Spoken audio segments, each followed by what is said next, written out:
You've reached that Hey. stage in life now, right? You're now the official, like, genealogy lady.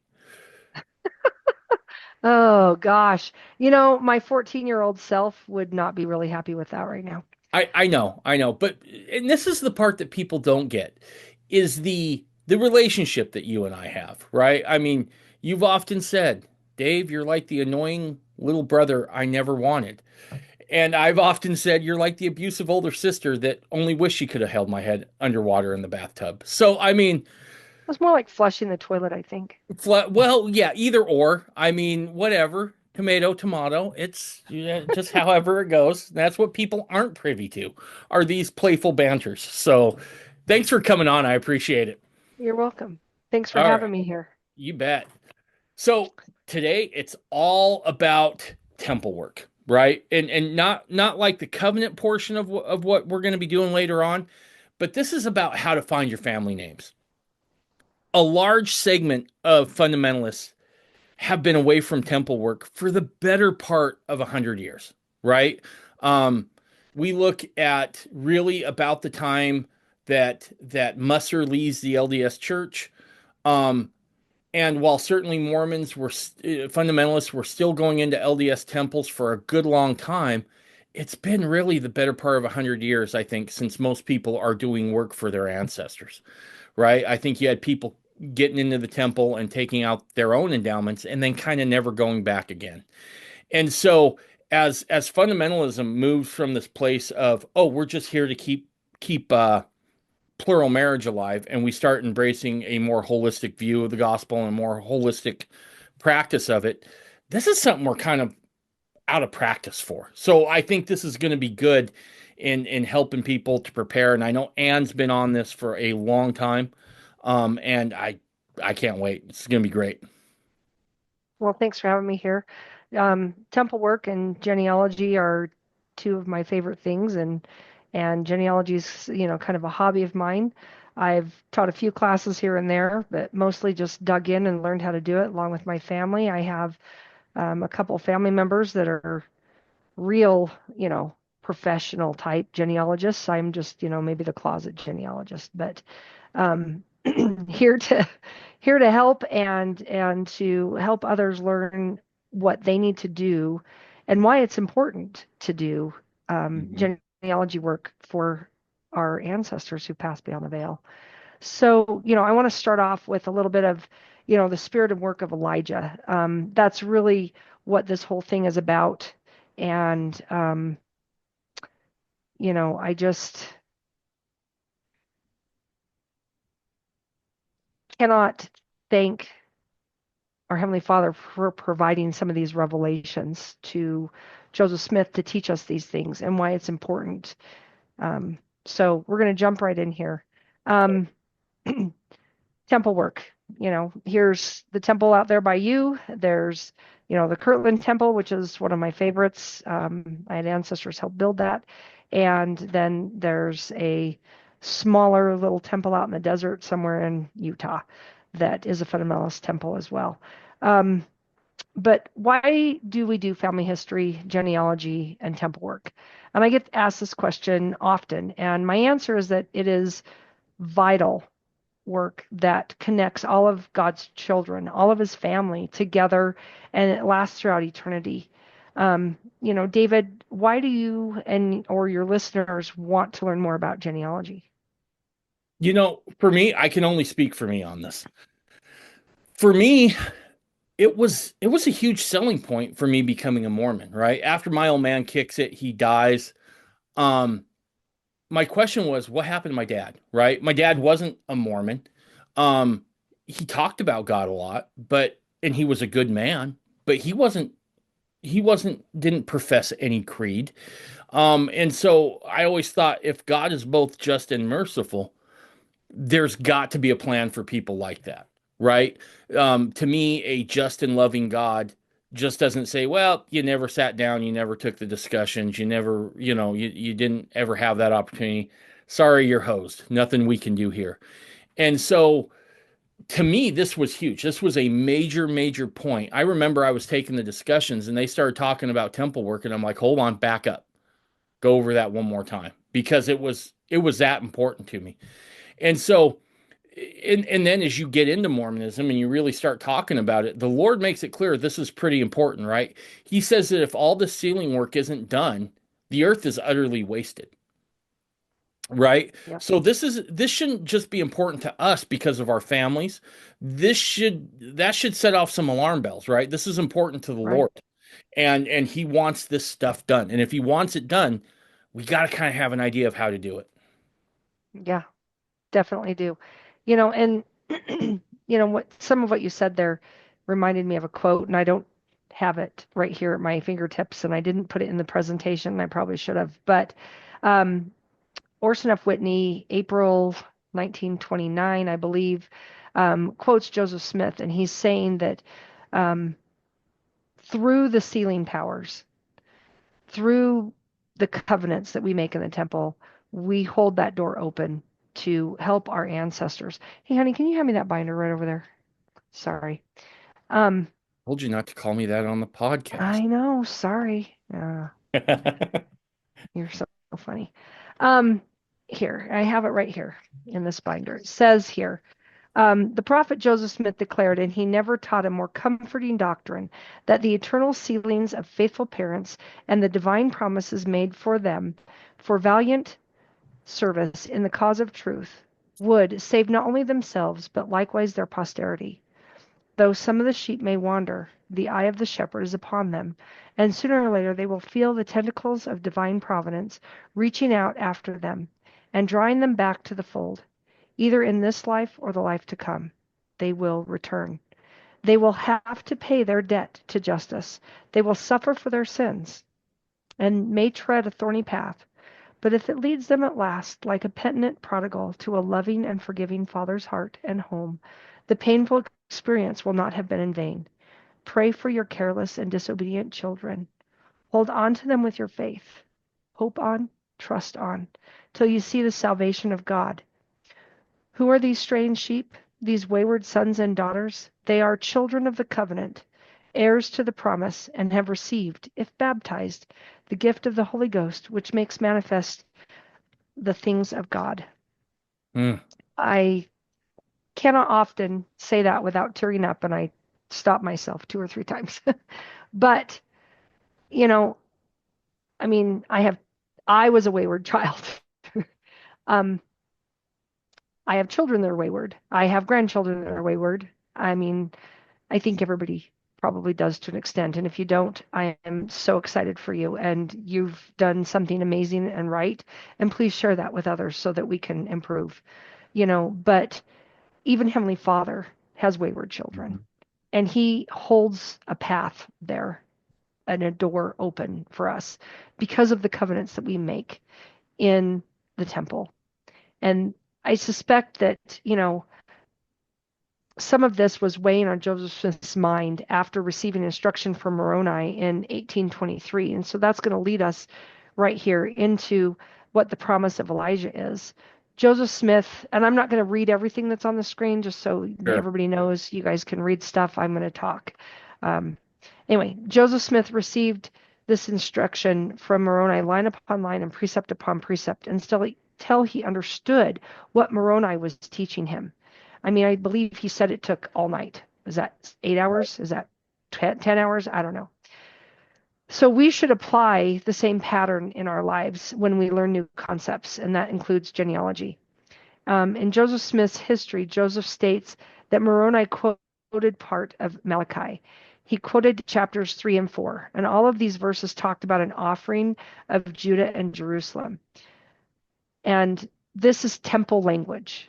Hmm. There's a lot of discussion these days about, how all of our scripture is based off of temple language, and that's really the language of Adam, and our Heavenly Father.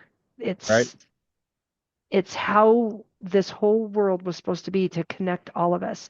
And in the DNC, we see that Moroni instructs Joseph Smith about these differences between the offerings talked about in Malachi versus the offering of the Latter-day Saints in our dispensation.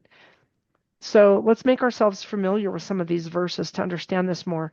In Malachi 3, he is talking about the last days and preparing the people for the restoration of the gospel, and that reference is here on the screen. But who's Elijah? Elijah is an Old Testament prophet that performed many miracles. Some are listed here on this slide in the on the sidebar. He was the last prophet to hold the Melchizedek priesthood before Jesus Christ. In Joseph Smith's History, chapter 1, verses 37 through 39, it states that Elijah will return before the Lord, that the hearts of the fathers will turn to their children, and vice versa. When Moroni was instructing young Joseph on these verses, he included two basic themes that basically you can see come out of the restoration of the gospel. First was the coming forth of the Book of Mormon, and second, he introduced events that will impact all of us for generations. And one of those is the work of salvation for the living and for the dead. Real quick, So, can we go yep, back there real quick? back one. Yep. To you, what does that promise mean there? That the hearts of the fathers will be turned to the children, and the hearts of the children will be turned to the fathers. Well, it means that we will remember them, that we can look back in our histories, we can look back in our scriptures, we can learn from them, from what they went through, their trials, those kinds of things, and we'll remember them. We will understand what their sacrifices have meant to us, and that we will get to know them and be able to hold doors open for each other. They will remember us. They, the prophets of old often in scriptures talked about what was going to happen in the last days, what was going to happen in days to come in the future, and they were looking to us for things as just as we look back and we learn from them. And I think that then can be applied down to our family life, to, you know, our wayward children, we we raise them up, we teach them in everything that they need to do, and they get to go make their decisions. And Yep. I certainly went and made my decisions, and I turned back to the ways of my parents, and I can remember them. But it's also promising potentially in the pre-existence to help them, Right. because maybe some of our ancestors lived at a time where they did not have a temple to go to and attend and to perform those ordinances and do that work. And we have a obligation. We made a promise to help them, and turning our hearts back to them helps fulfill this promise that we made maybe in the pre-existence. I feel like I made a promise in the pre-existence. I've had some pretty amazing experiences where I've had family come to me and say, hey, Right. I need you to do XYZ. And I'm sure that there's others that have had those things too. But I think that if we don't remember where we came from, and we don't look to our ancestors, to our parents for guidance and turn back to their teachings, their righteous teachings, um, that's when, at least it says here, I come and smite the earth with a curse. Yep. You know, I thought about this a lot, and I think part of this too is kind of a reconciliation. I won't share the name of the individual because I don't have permission to. But there's someone who I know who really struggled with wanting to do a family name because they had intimate knowledge of this person. They were hurt by this person, and they struggled, right? And they'd come and talk to me about it and ask what I thought. And I said, "Well, have you prayed about it?" And they said, "Yes." And I said, um, "What was your answer?" And the answer, and this was very recently. And I said, "What was your answer?" And the answer they got was, "Do the temple work, do the work." And I remember I turned around when we got into the celestial room, and this person was just crying. And I walked up to him and I said, "Well, what'd you think?" And this person said, "I feel like my been healed, right? That forgiveness has been extended." And I think that that's part of those promises. The other thing I'll say is I think the adversary is working very hard against this, right? We're not too far removed from tearing down monuments to our ancestors, right? Right. And whatnot. And I found that to be, and I don't know why it didn't hit me sooner. It took me a while to wrap my head around this, but this is the exact what those folks were doing and tearing down those monuments was the exact opposite of what the Lord said he would do through Elijah and through Right. those sealing keys. And so I think it not only does it talk, not only is it just extending the opportunity, but I think there's real reconciliation and real forgiveness Right. and real healing that is done through temple work and through name extraction to take those names to the temple. No, I agree. I agree. And there's people that do struggle with that, I mean, and what do you do when an ancestor that went through the temple? Maybe they went through the temple in, 1880, I don't know. Right. And there was something else you read about them or you heard about them later, and you're like, "Oh, I just don't like them anymore." Right. Or, and then what happens when they come to you and they say, "Look, I made a mistake." Yeah. And you're here today and I need to be rebaptized or I need to have my endowments redone. Yeah. What do you do there? And so that individual that did that, that's very healing for Yep. them. And Yep. that's great news. Um, so let's talk about that sealing power. It is sacred. It is essential for priesthood ordinances to be valid and binding on earth and in heaven. And, when did Joseph Smith get the keys from Elijah? Here in the teachings of the prophet Joseph Smith, he received the fullness of the Melchizedek priesthood. I just picked highlights of this one, Sure. but, when did he get those keys and why was it important to have them? So, Elijah appeared with Moses on the Mount of Transfiguration to confer the authority upon Peter, James, and John. And he also appeared again with Moses and others before Joseph Smith and Oliver Cowdery. Do you know where he appeared? Yeah, the Kirtland Temple, right? Kirtland Temple. And that's why I put that temple on Yep. the previous slide. He did that on April 3rd, 1836, and that's recorded in DNC 110 here. And this was necessary to prepare the saints and the world basically for the Savior's second coming. And doing this started an interest in family history and genealogy within the saints, within the Yep. restoration.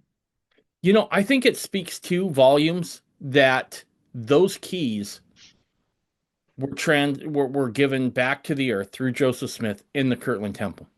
And the Kirtland Temple is interesting because certainly while there was ordnance work done there, they're not doing the full thing, right? It's not revealed at that point. What we have is the endowment doesn't happen in Kirtland.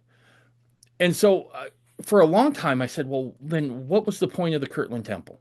Right? Was it just to teach the saints how to build a temple? Was it just to get their minds in the right place to receive holier things? And I think those can be valid points that could be true as well. But as I prayed about it, I kind of came away with a witness that even though like the Lord was fine passing along priesthood on the banks of the Susquehanna, right? He didn't have a problem with that. But for whatever reason, he wanted to make sure there was a set apart house that was his to pass these keys along. And so sometimes as Mormons, I think we get into the habit of talking about these sealing keys in kind of a I don't want to say passive, but in a way where we kind of take it for Yeah, granted, right? yeah, very And nonchalant. very nonchalant. And I think we need to remember that, hey, these keys were so important that the Lord decided he was not going to have them passed outside of a designated holy house. Yep. And then they could go on to do other things. Which also points back to, the Mount of Transfiguration. That Right. was a temple Yep. Yep. scenario being played out there in scripture. And so again, it's showing that that's where those keys were, and it's just keeping that pattern going that you're Yep. describing here. And the other thing I find interesting too is that to this day, a lot of Jewish folks, I can't remember what holiday it is that they celebrate, but they'll leave an empty chair for Elijah to come back. Yeah. right? It's one of those promises that spans the gamut of time when it comes to the house of Israel. Yes. Very much. And he has a huge role in the work. Yep. So, Joseph explained that the keys are to be delivered. The spirit of Elijah is to come, and the gospel is to be established amongst the saints, um, and that we are to be gathered. That Zion is to be built up, and the saints are to come up as saviors on Mount Zion. Well, how do we do this? You know, Joseph explained by building temples Right. and going forth to receive all the ordinances on behalf of their ancestors who have passed beyond the veil. This is a chain that binds the hearts of the fathers to the children and the children to the fathers, and it fulfills the mission of Elijah. You can read more about this starting actually in Teachings of the Prophet Joseph Smith 472 up through 475 here.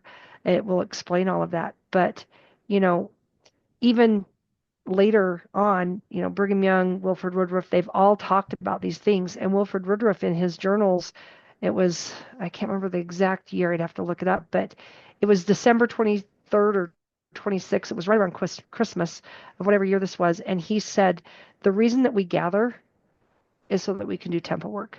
We Mm-hmm. need to gather by a temple. Yep. And that is extremely important. So the spirit of Elijah has driven saints for almost 200 years now, with genealogy work and family history.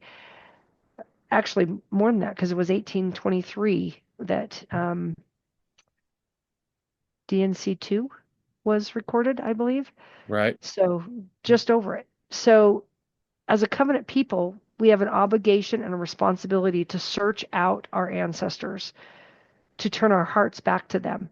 We do a service for our family beyond the veil that they cannot do for themselves when we Right. perform saving ordinances for them. And I want that to sink in with the listeners. I'm going to say it again. We do a service for our family who have passed away that they cannot do for themselves when we perform these ordinances.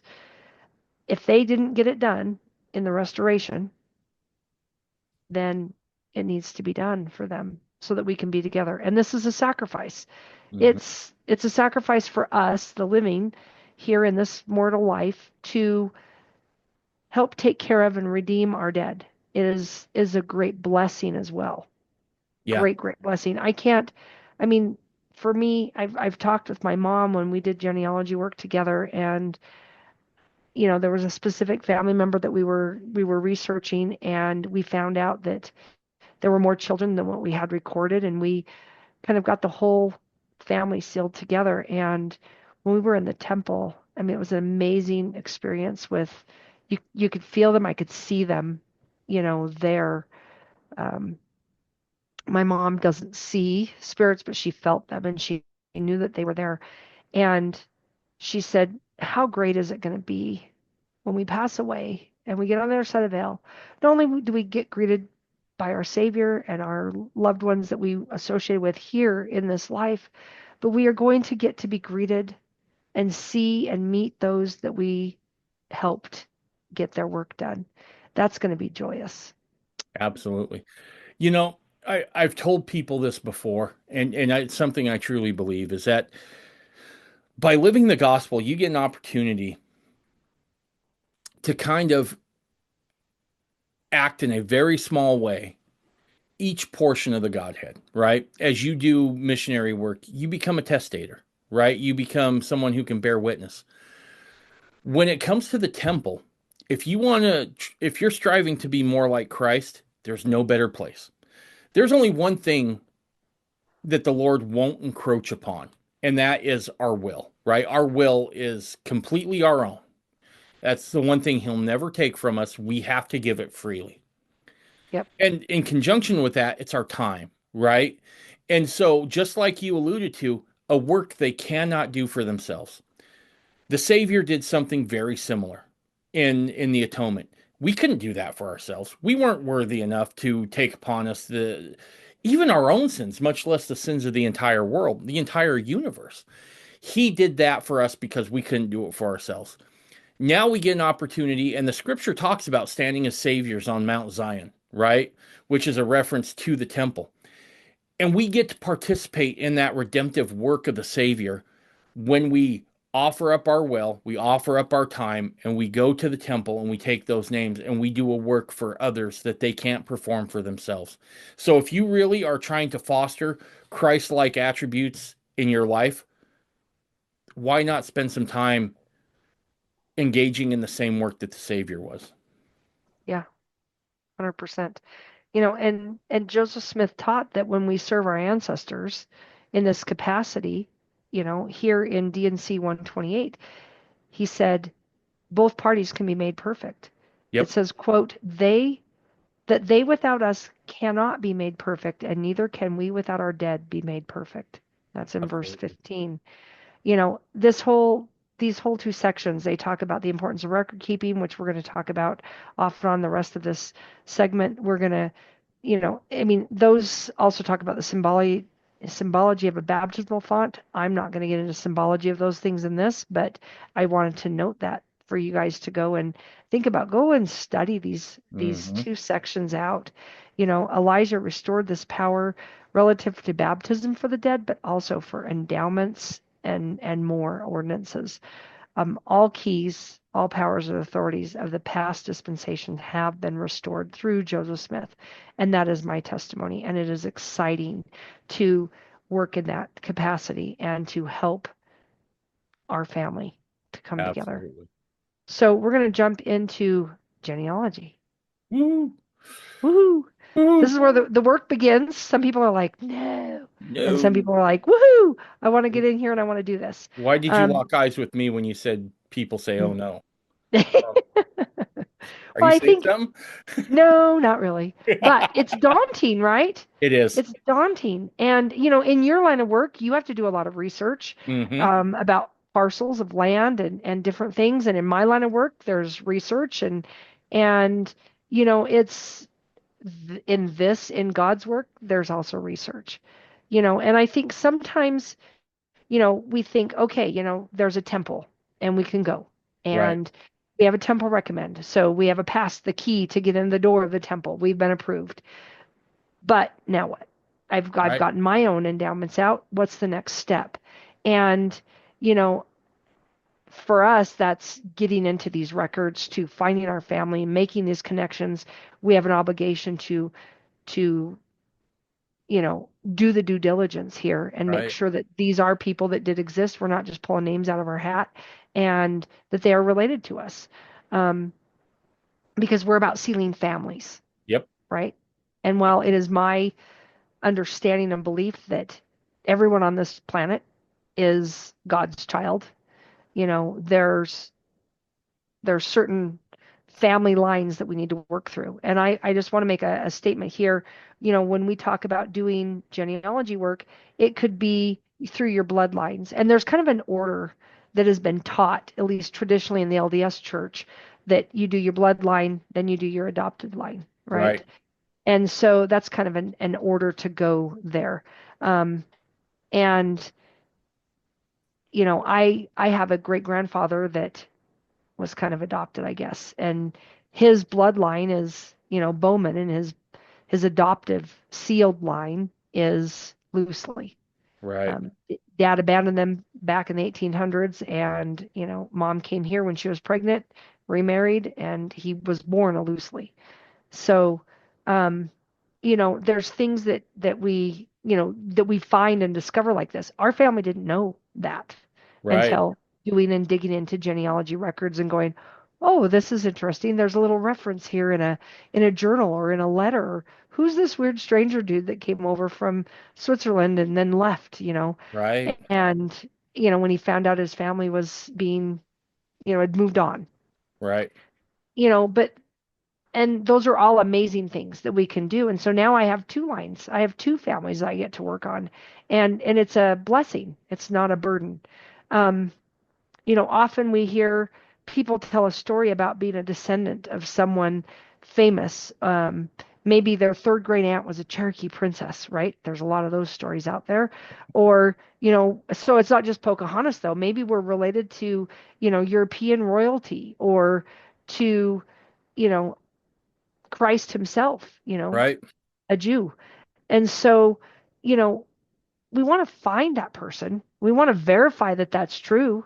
Right. We, you know, so do we just go and jump to that person and then work our way backwards?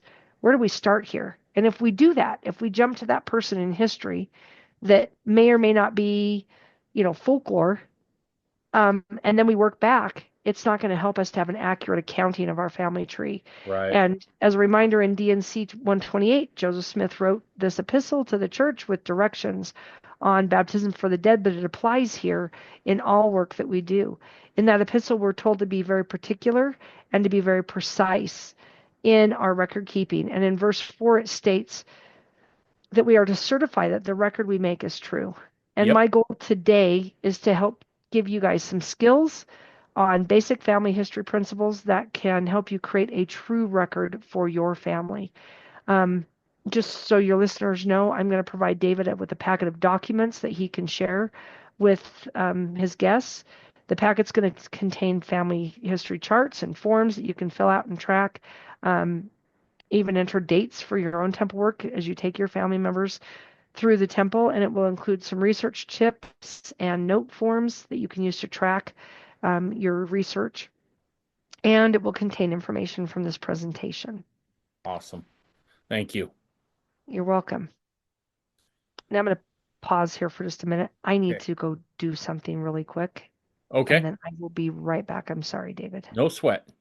You're good. Okay. All right, so let's talk about where we can get started with our genealogy. Okay. So I suspect that, many of us are learning about this and watching this so that we can prepare names to take to the temple. And we're going to start with three things. We need to gather information, we need to record that information, and we need to perform that ordinance work once we've found the information and know who our ancestors are. The most important thing that you can do is in this process is to seek and follow the guidance of the Holy Ghost. This is when you'll be most effective in your family history and temple work. I've learned this throughout my life that your efforts here can be compared with the efforts of Nephi.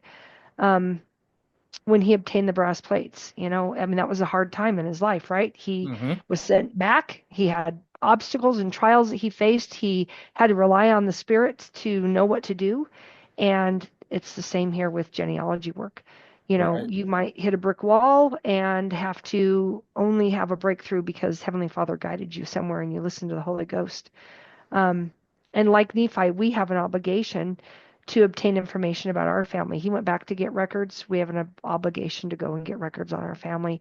And I pray that the Holy Ghost will inspire you to know where best to begin. And so, to kind of decide where that is, you need to ask yourself a couple of questions. What ancestor do you want to start with? What Right. family line do you want to focus on first? I mean, maybe it's in your case, David, without getting too personal, maybe it's I'm going to start with my mom because Yeah. I know more about that, Yep. and I have somebody I can go and talk to and gather information, versus your dad, which is the mystery, right? Maybe. Well, he And was. there's Yeah. might not be right. There might not be quite as much information there until you can have some breakthroughs. Yep. um, where do you go to obtain useful information in this regard? And, that's when you maybe sit down and write a list out of, you know, what relative do I talk to? You know, Right. and I would suggest that you start with the oldest living relative because even if they're a little senile or they have a little bit of dementia, there's going to be some truth hidden in those gems as you talk to them, Absolutely. and you can verify that information. Always take a recorder. If you're going to go talk to somebody, ask them if you can record them. And um, you know, there's a bunch of transcription services available now.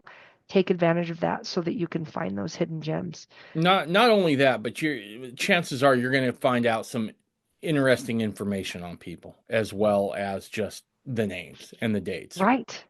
And, Yeah. and that's I think sometimes that's what's lost is the heart part of this whole thing, right? I think we have plenty of tools for just and it sounds so impersonal, name extraction, right? But I don't think that's what the Lord really I think the Lord will take that definitely, but I think he's looking for us to go a little bit deeper than that. Yeah, I mean, he wants us to make those connections. Right. We're Yep. tying and binding and connecting and building a bridge Yep. to our past. And that's what we have to do. But in order to build a bridge or anything, you have to have a foundation. Absolutely. So we need to talk about where do we begin? And, like with anything in life, we start at the beginning. If we're building a house or a testimony, you have to have that foundation. And it's the same thing here with genealogy. You need to have a research plan and a goal in mind. You Yep. know, I mean, if the goal is I want to hear these cool stories or I want to find where the skeletons are buried or, you know, Right. grandma talked about having jars of money somewhere that buried on the property just in case and you want to go find those jars, you know, you've got to have a plan and a goal. So I'm not saying you have to like write out a business plan, but you need to think it over. Why are you listening to this episode today? Why is it important to you? What is your goal? Decide what information that you need to get first. Where do you store that information?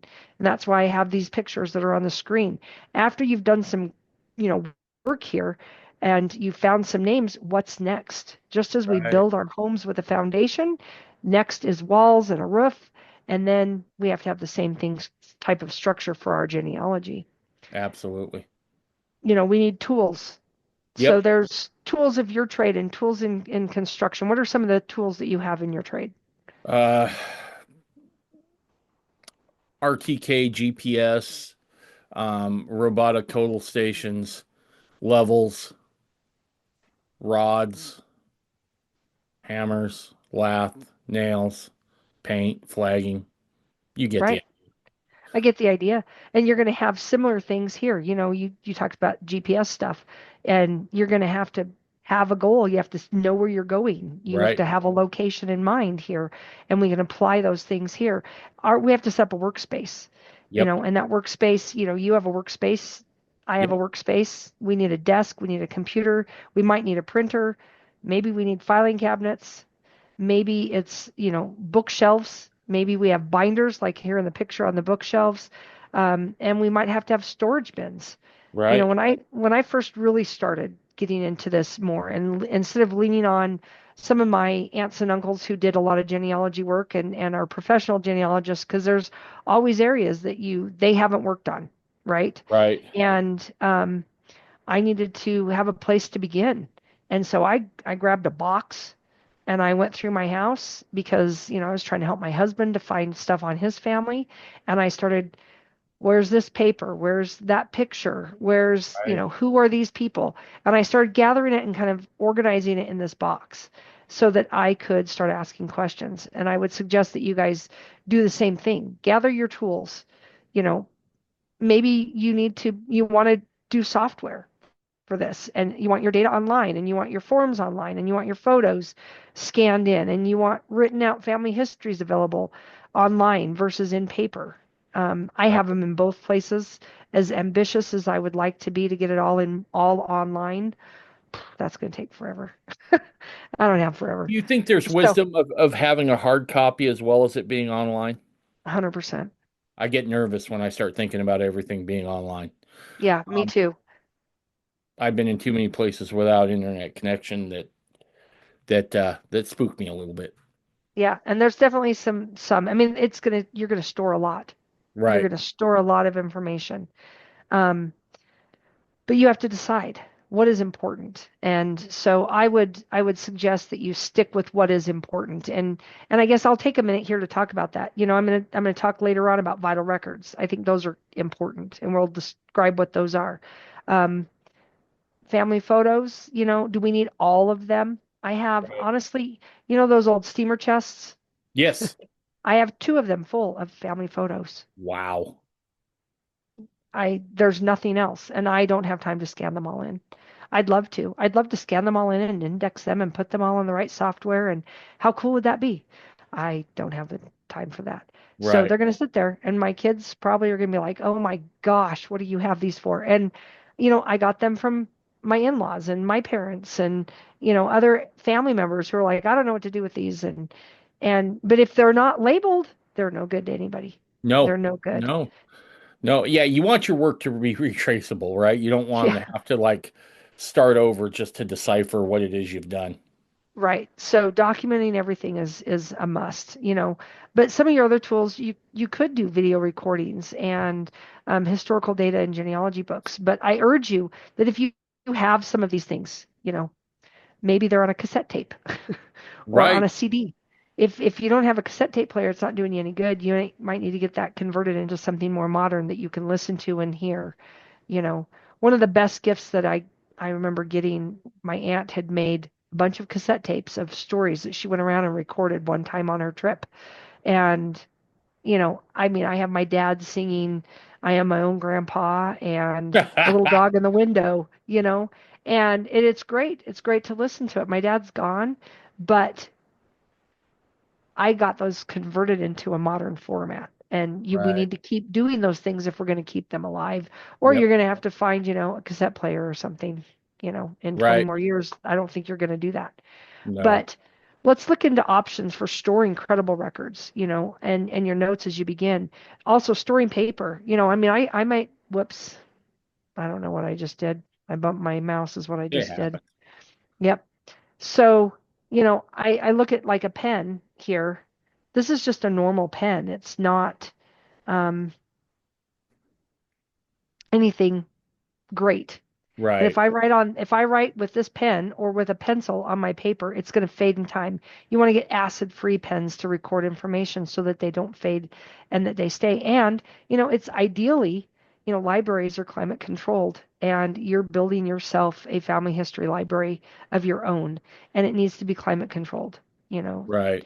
so that the papers do last, whatever it is you decide to keep. But look into options for storing this. And, you know, yeah, your options are going to evolve over time. You might start with a bin or a binder and it might expand, right? Right. Eventually, you might have more information. And someday I'll have time to scan in everything I want to scan in. But consider using, you know, whether you're going to use all paper or you're going to use a combination of paper and online. I have an online service that I use, but I also have software on my computer that I've purchased and that I use that way. That way Gotcha. I can control the information that I am recording. And I have some of it that's on paper. Gotcha. So I use a That makes sense. variety of both. So your home is the first place that you should start. It's an important source of information. Like I said, I went around and I gathered different things from and put them kind of together in a box so that when we went to my in-laws, I could start asking them questions, you know, to do some research for my husband's line. You might find, you know, family group records, pedigree charts, books of remembrance. I was going to grab my old books of remembrance out. Some of your listeners might remember those. They're huge, you know, long and thick, and they were blue or brown, and that said Book of Remembrance on the front of them, you know. But you might find a family Bible. And in the front of the family Bible, you know, there's Right. records in there, and you know, don't discount those. Right. Um, it's at least a start. It's not a primary source, but it's a start. You know, Absolutely. journals, letters, things like that. You can find all these kind of things. So, you know, collect diplomas and photographs and awards and diaries and all kinds of things about your own life as well, so that you can someday have information for your own children and they aren't starting from scratch and going, why didn't mom and dad ever tell me this? Right. Um, you know, use the same process in gathering information about yourself as you're going to use for your ancestors or even your descendants and locate those records. You know, I think this ties into a little bit with, and it's something I've been trying to do. I haven't perfected it yet, getting better, but that's keeping a journal, right? Yeah. I can tell you from just a Mormon history standpoint, there's a ton we don't have, right? And at times it's stuff that we really wish, almost need that we could have had, right? And so as you start this, make sure you keep that, right? Yep. Let the successive generations, for however long this round of creation has left, doesn't matter, have a something so somebody can retrace your work, right? Show them what you were doing and how you got to where you are, because that could be of vital importance somewhere down the road. Yep. And so there's a variety of journals. Let's just stop and pause there and talk about journals for a second. There's your own personal journal. Yep. And I have my journal where I'm recording my life. My grandmother had well over 200 journals when she Right. passed away. And it's fun to go through with Yep. them, and we disperse them through the family, and certain of us had, the task of, at least summarizing each one Right. and putting it out there for the rest of the family. And it was great fun. It was fun to read, like, in, I don't know, 1972, grandma took me and some other cousins and we went out to this farm and we bought eggs and milk and whatever.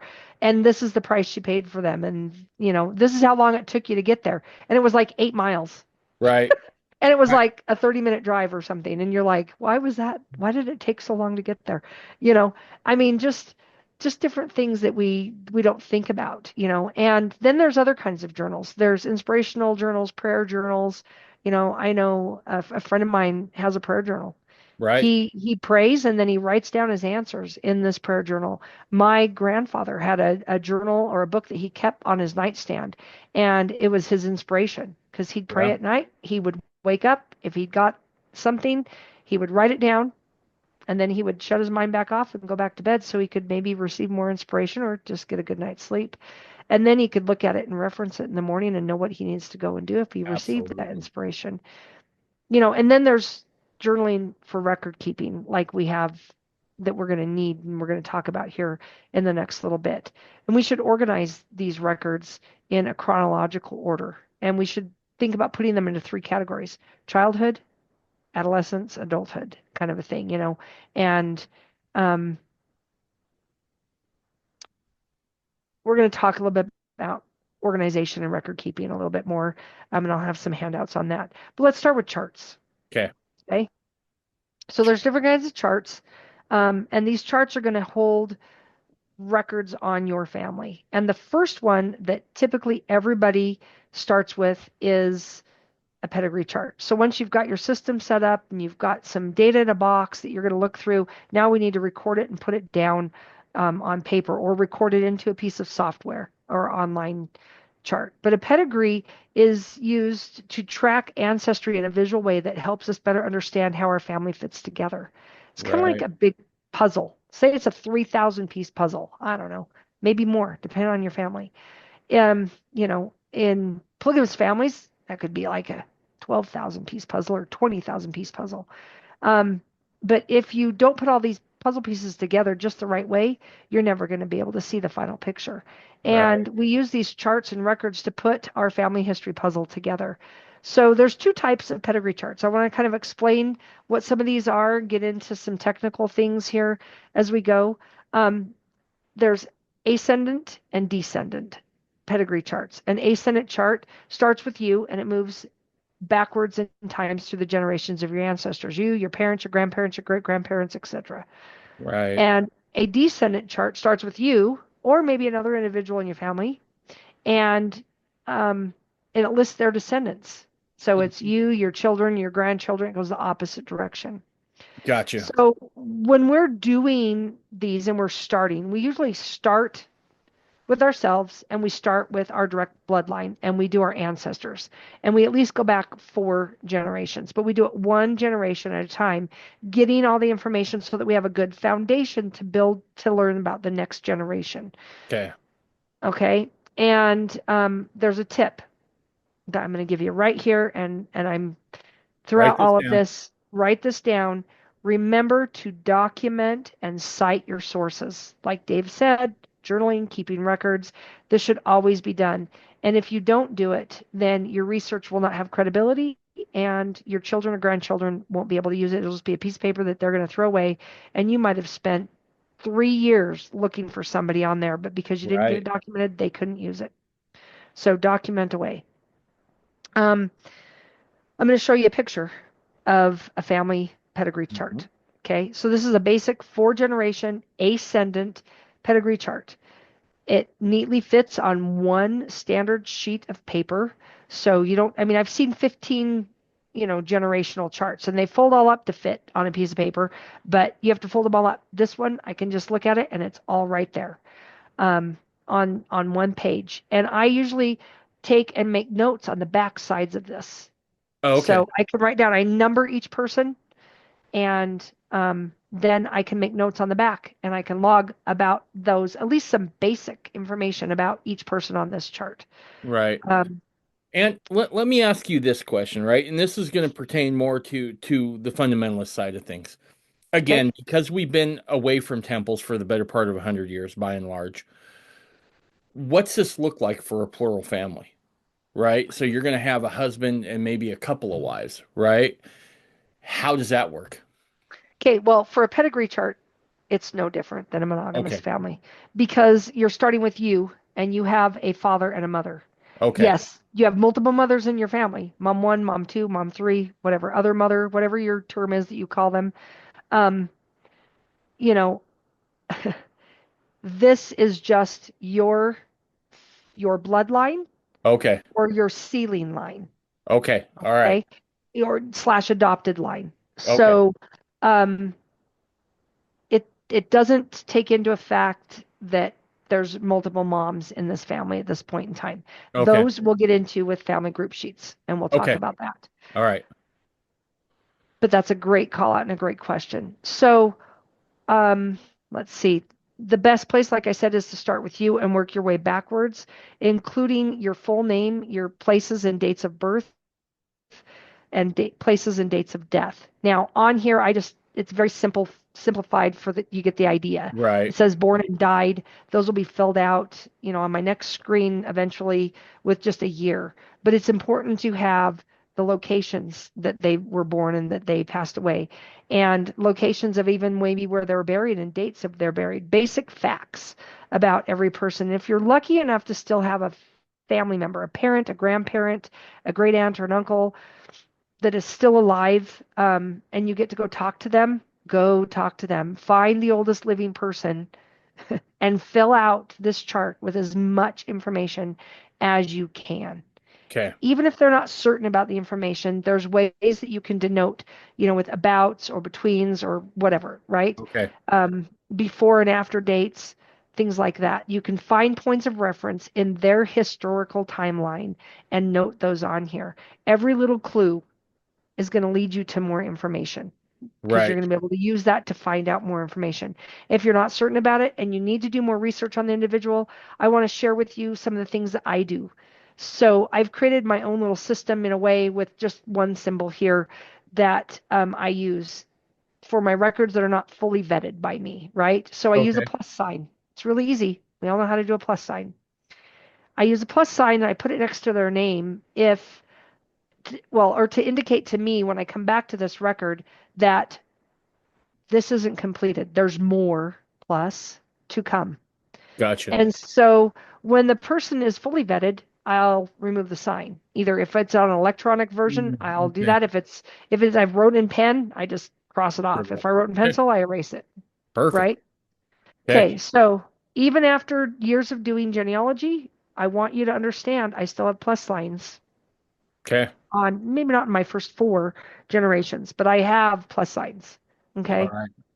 where I need to fill in the blanks still. And, I've done all I can do at this point. It's a dead end, but there's more to come, right? And that's the best So part. so with that plus sign, does that ever do you disqualify that at that point then for being able to take that through for family history work?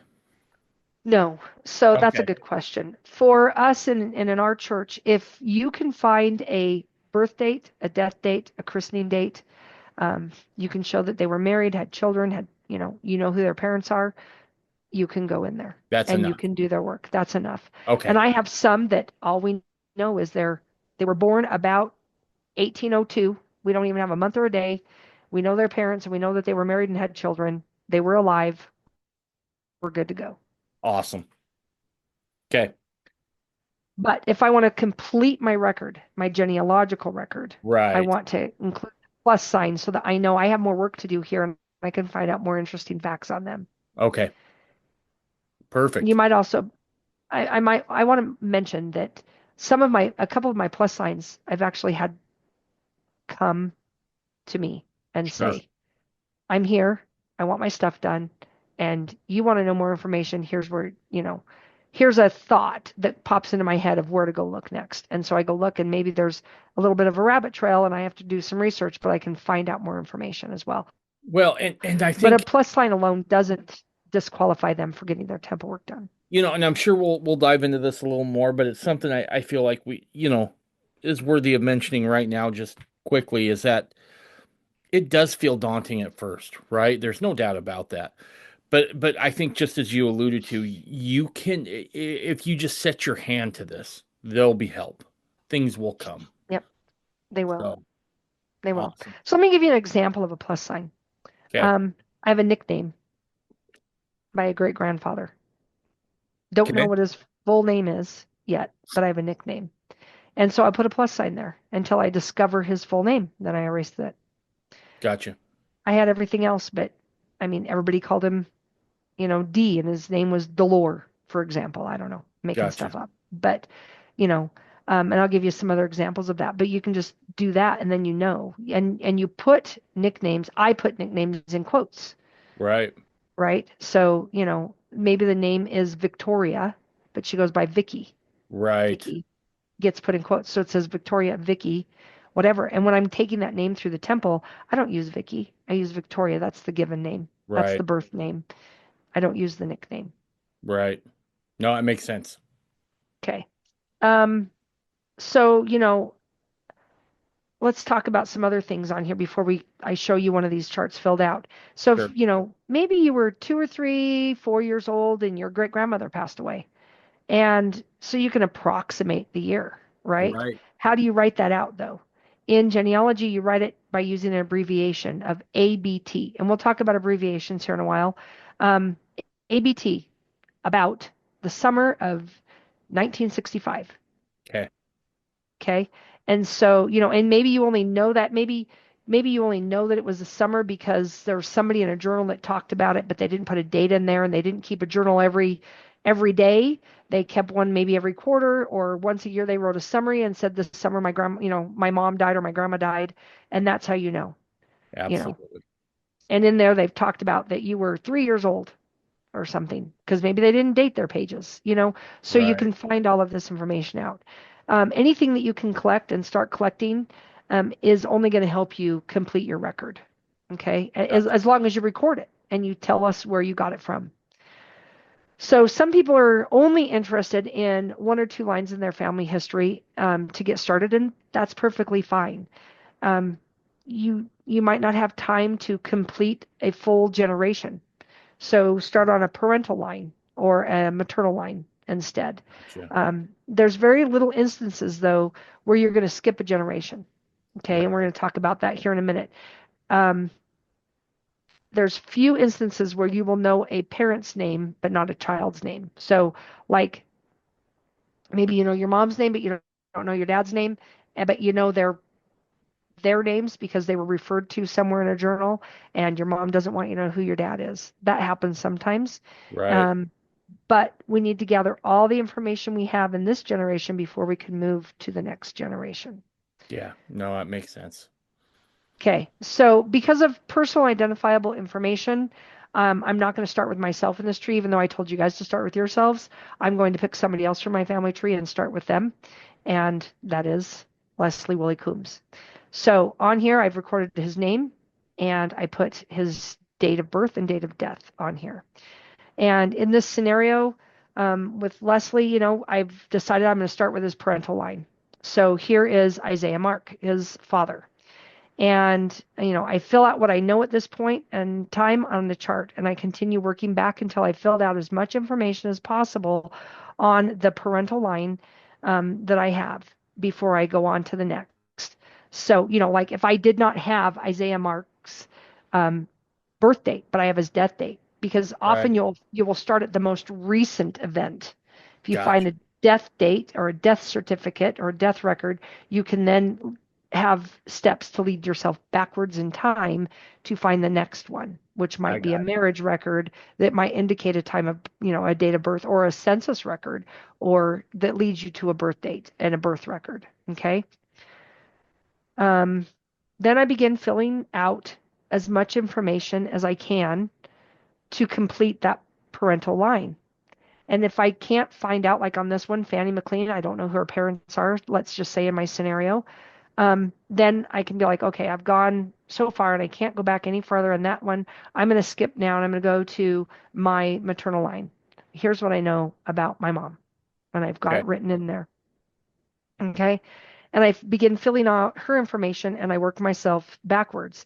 And I know her mom and I know her mom's parents. And somehow I happen to have missed recording the dad. So, is this a good idea? No. Right. So there's a hole here, right?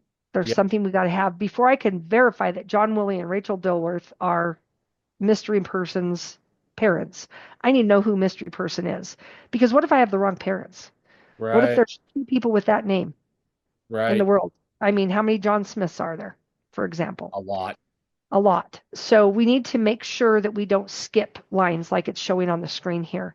So we have to find this missing maternal grandfather before we can continue. Make a Got note in your research log, or your journal or notebook about this, but do not record John and Rachel without having that maternal grandfather in there first. Okay? right. Makes Okay. sense.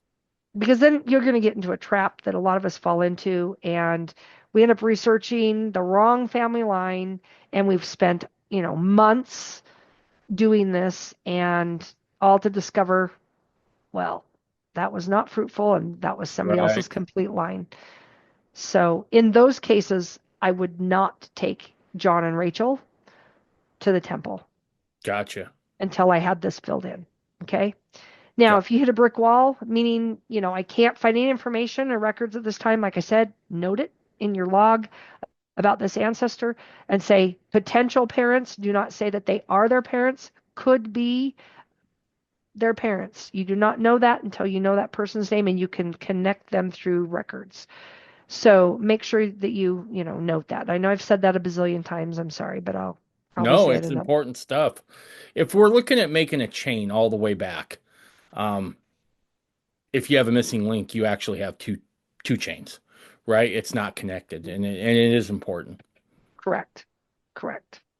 So now I bet you're going to wonder, now we've done a bunch of this research, and besides having, my parents, my grandparents and my great grandparents name, you know, unless you're an only child, and in the audiences, that we have here listening, I doubt that's the case. No, So, no, probably not.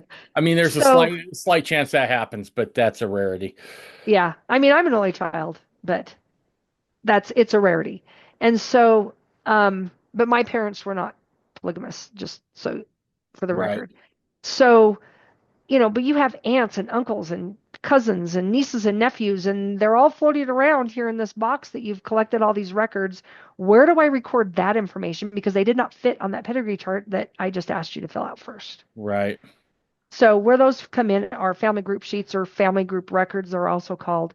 And this is, um, a basic worksheet that is used for genealogical research that provides more information on a particular family than that family pedigree chart or 4 generation pedigree chart that you just filled out. right, So there's different formats available, but each family group sheet is basically the same. They're based off of a single family unit, a husband, a wife, and the children. And a family group sheet will have a space for your basic genealogical events for each family member, places of dates and places of birth and death, marriage, burial, and there's going to be that same information for each of the children within the family. It'll be father, wife, children.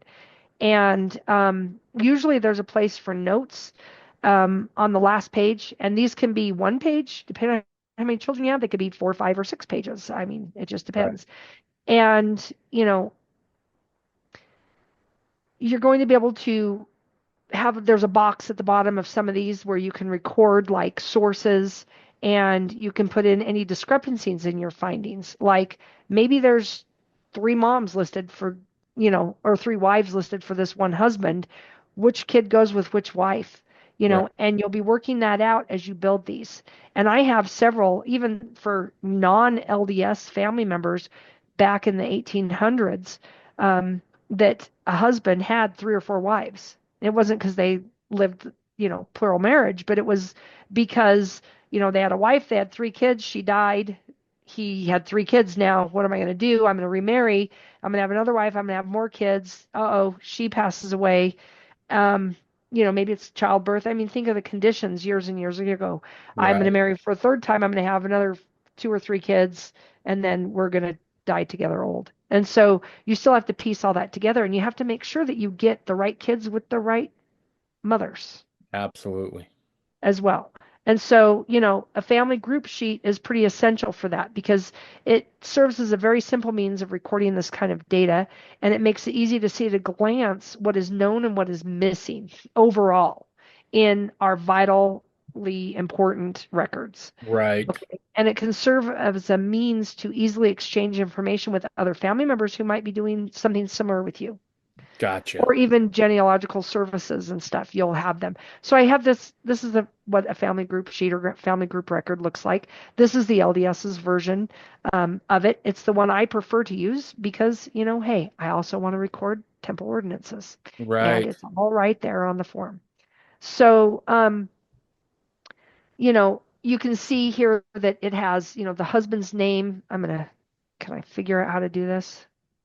Where's my little laser pen pointer?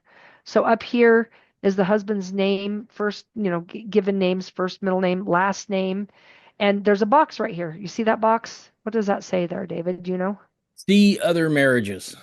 Hmm. That very Yep. much is a Mormon thing right there. Right there. Yep. Right there. And Yep. so, in our circles, you check that box and then you know that there's more with this husband that you need to find. There's I more wives coming. So here you've recorded his date of birth and place of birth. You know, if he was Christian or christened, excuse me, not something LDS people do, but sometimes we have that information. We need to log it, their death date, their buried date, their marriage date.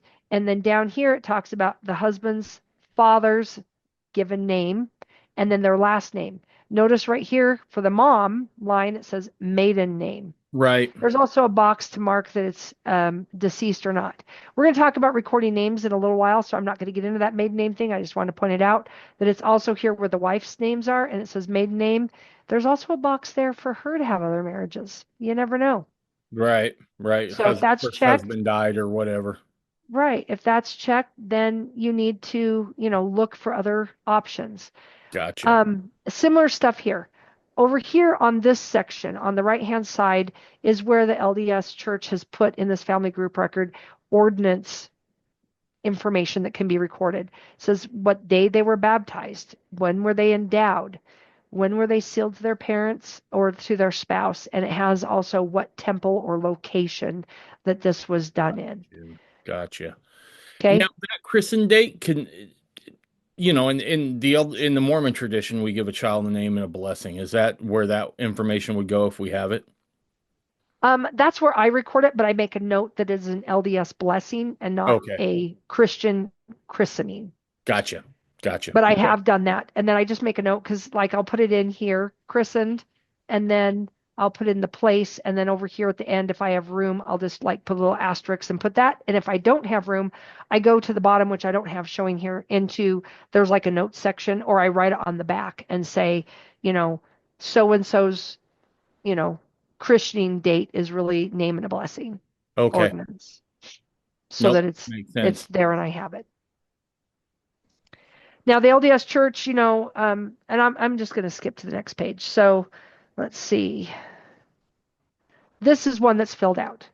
You might recognize this name from earlier. It's Leslie's father, Isaiah Mark, and you can see his vital statistics are all filled in here, Okay. and the record of his ordinance work where it was done in the LDS Church.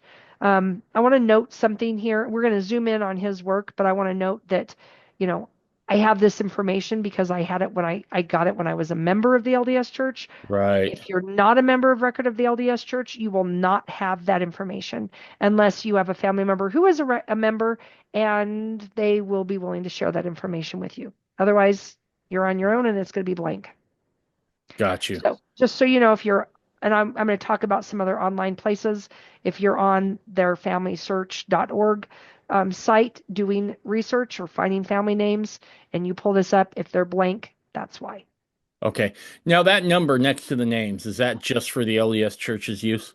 Yes. So this number here in parentheses next Yeah. to the names is called their family search ID. And so if you are in family search, you could go in there and type in that number and it would come up. Now,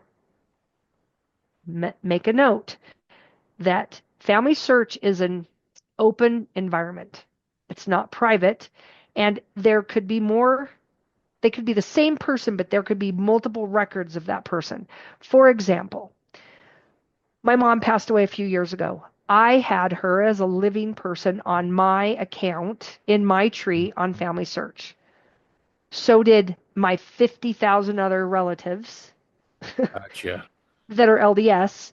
And when she died, and maybe it wasn't 50,000, it was a slight exaggeration, but when she died, there were a lot of records, and anybody with an account can go in and start merging those records. And Okay. so it depends on which record they chose to keep as the source will depend on if that number is going to be valid moving forward. So that is subject to change based off that merging and how they do it. The other problem with merging records is that if they pick the wrong one that doesn't have the accurate LDS ordinances listed in it, Mm-hmm. it might say things like sealed to parents is not listed here like this is, and I'll talk about what this means here in a second, but it's not listed that way. And so what do you do then? Because I happen to know that Isaiah Mark Coombs was born in the covenant, but now it's missing. And it was Mm, on there, but now it's not. Well, if you want to keep the LDS church records proper, there is a way that you can contact them. They can look into that. They can get those updated. They know that this information drops off.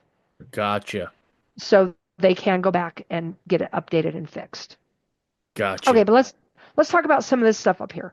So you can see the vital statistics are listed, and it has the place, where those happened, where he's buried is in here, his father's and mother's information, and it's also marked that they are deceased. And then there's a spot here that says other parents and spouses. So this is where, in our world, we would list, you know, other mothers, other wives. Gotcha. Okay. Okay. Oh, that's And good. what I tend to do is I will write really teeny tiny. I get the smallest little pen that I can find, like a .7 or something. And I Right. write in here as small as I can because depending on how many of them you have, you're going to need some space. Sometimes if it's too much, I just write C notes section Gotcha. or C research journal for more information or turn the page over and I write them all behind the husband's box there, Mm-hmm. what all the wives' names are, and maybe where I can find more information or what family group record number that they are, because you can number these up here. Notice this right here, family group record number. Right. Okay. And you're going to number those as 1, 2, 3, 4, and they're going to match the numbers that you put on that pedigree chart that we filled out. Remember how I said I numbered all Yep. those names up there? I matched those here. So Isaiah Mark on that chart in my mind would have been, let's see, Leslie, 2, 3, 4. He would have been number 4. So I would have put this as a 4 to match the Okay. pedigree chart. Gotcha. Okay. Yep, that makes sense. Just because what I do when I number them, and maybe I should go back and show you really quick. Um, When I number them here, Leslie would be 1, 2, 3, 4, 5, 6, 7, 8, 9, 10, 11, 12, 13, 14, 15. Gotcha. Okay, so that's how I Yep. number them. And then I have these like down here, it says by, you can put your name in here. So a lot of times I'll have like, you know, pedigree chart number 1. So Right. sometimes when I get here to the family group sheet where I have this number, it'll say 1-4. so I can find the recorded reference. Gotcha. So, you'll figure out how to do some of these things as you go and move along. But I wanted to talk about some of this stuff here on the side for a minute. Yeah. So I'm going to zoom in a little bit more so it's a little bit bigger and people can see it a little bit more, maybe without leaning in or putting it on their 90-inch TV or something. But here I want you to look at how the dates are recorded, look at how the places are recorded, and look at how the ordinances are recorded. And we're going to dive into this a little bit more about how to record names and places, but I want to talk to you about the LDS ordinances. So again, I want to say if you are a member of the LDS Church, you have a membership record and you're not excommunicated or didn't have your name removed from there, then you can get this ordinance information when you pull them up there. But if you are not anymore a member of record, then you will not see that information. But on this section, you're going to see abbreviations for temples. You're going to see abbreviations for other information as well. So, and the dates are not going to be, notice that the baptism date says 7 October, but the birth date says 22 August. Right. It's spelled out. It's also amount of room. So Gotcha. there is some of that. We can record them both ways, but typically you'll want to spell everything out. So let's start with the temple or place column over here. If I can get my mouse back up here. Here we have E house or EHOUS. Endowment Okay. house. Endowment house. Correct. If it said STGEO, what's that? STG. What? STGEO. Oh, St. George. St. George. Yes. So they're going to be, abbreviated because there's only so much space there that you can Right. type in.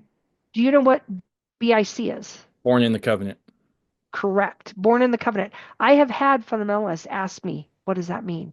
And Yeah. so it's important to know, what does born in the covenant really mean? David, do you want to explain? Yeah. Born in the covenant is where the husband and wife have been sealed prior to the child's birth.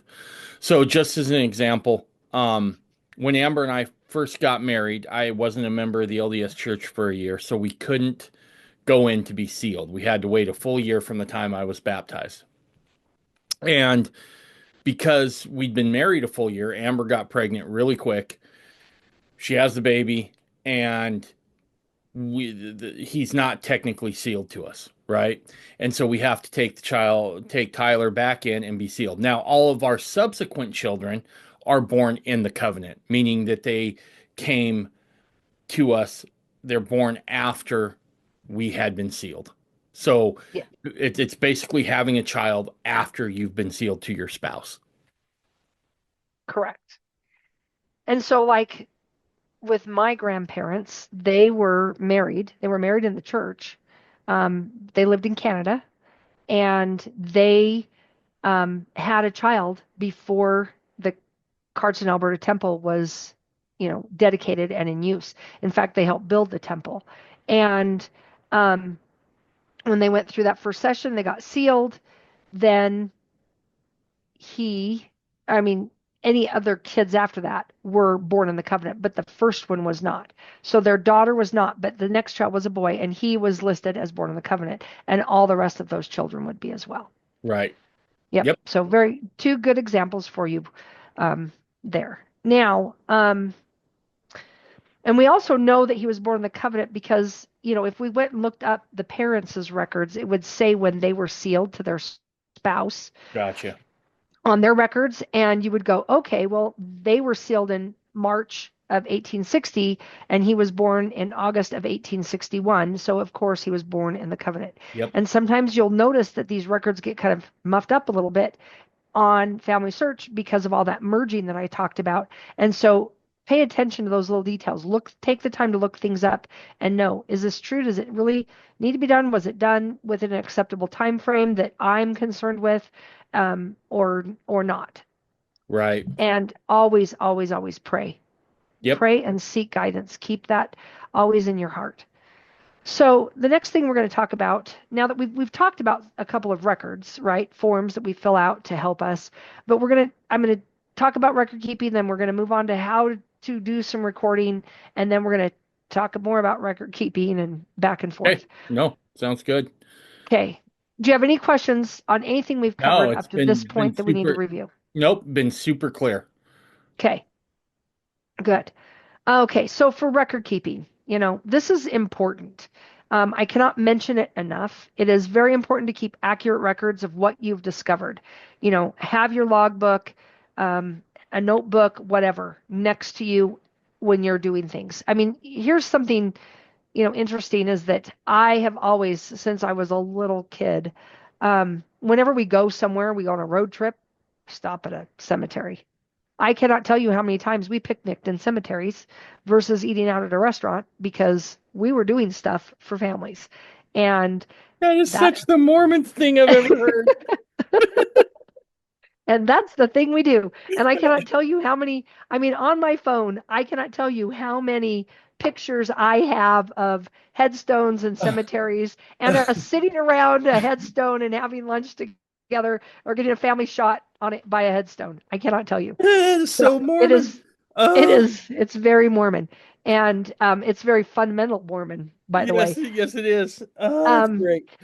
but, we need to know what we've documented. And taking pictures with your phone is great because our phones are connected, to the Mhm. atomic clock. And so they're always going to record that detail. Whether you share that publicly or not, you'll have it. You can open up your phone, you can see what the picture was, you know what date you took that information. Right, So, that's one great way to help record information as well. But, um, if you have a camera, make sure your date settings are right. right. Okay. Absolutely. So, there's a lot of ways to do this, to keep our records accurate. And first, start filling out, like I said, the pedigree chart, the family group sheet, number the people, like I talked about, and on both of them, and make sure that they correlate together. Pardon me. It just helps keep things, your records complete, and they're traceable, right? Right, If they get, out of the binder and disarray, you can put them back in order.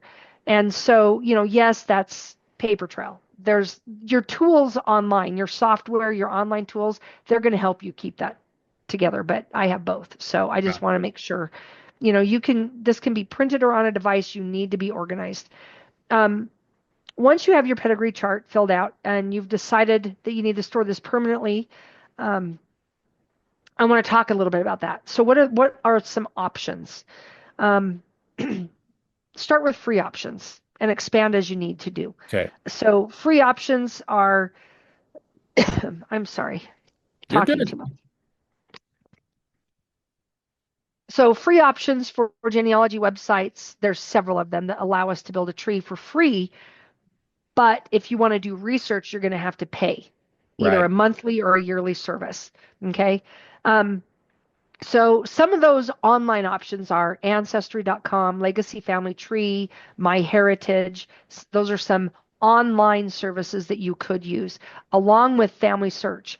And I want to say, I mean, while I'm not a fan of the merging problems that can exist, Family Search has expanded. I mean, I remember it before it was called New Family Search at least twice in all this process, and now it's just back to Family Search again. But I remember before it was Family Search. I can't remember what the name of it was, but there was a way to get to that information online, and I was doing genealogy in that version. And before that, you were on microfiche and microfilm and going to, stake centers or family history right, libraries in the LDS Church to do all this stuff physically, or driving around the nation or the state, going to county offices to gather records and stuff. But the LDS Church has this free family search, and you can set that account up for free. And when you do that, you can save your tree. You can save right. information. Yep. And there's a free tree on Ancestry as well. I can't speak to the other ones I mentioned, but there's a free tree on Ancestry as well. It's when you want to start using their research tools that it costs. And why do I bring that back up again is because Family Search also has some free research tools. You don't have to be a member of the LDS Church to use Family Search. Anybody can Mhm. use it. You do have to be a member to see their ordinance records. Gotcha. Okay.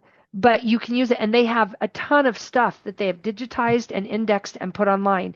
And you could even help with indexing. There's an app that you can go in, sign up for it, and follow all those processes if you want to. But they have a bunch of tools that you can use, and so you can.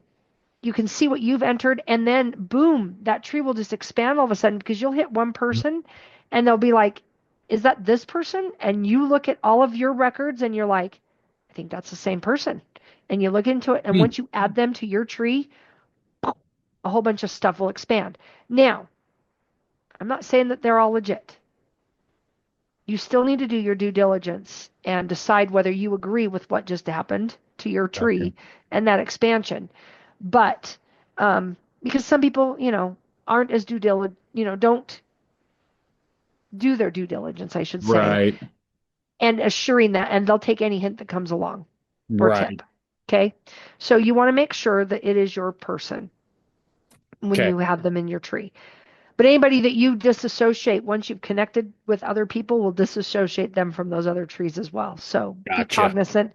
And that's why I don't use Family Search as my only tree. Gotcha. Gotcha. I have a Family Search account and I have a tree there. I have an Ancestry account, I have a tree there, and I have software on my computer. The software is my source of truth. Ancestry is my second. Family Search is just great because there's free tools and opportunities to gather information, hook up with stuff, and verify that what I have is true or not true. That's how I look at it. But it is great for collaborating on research and not so great for storing your personal information. Right.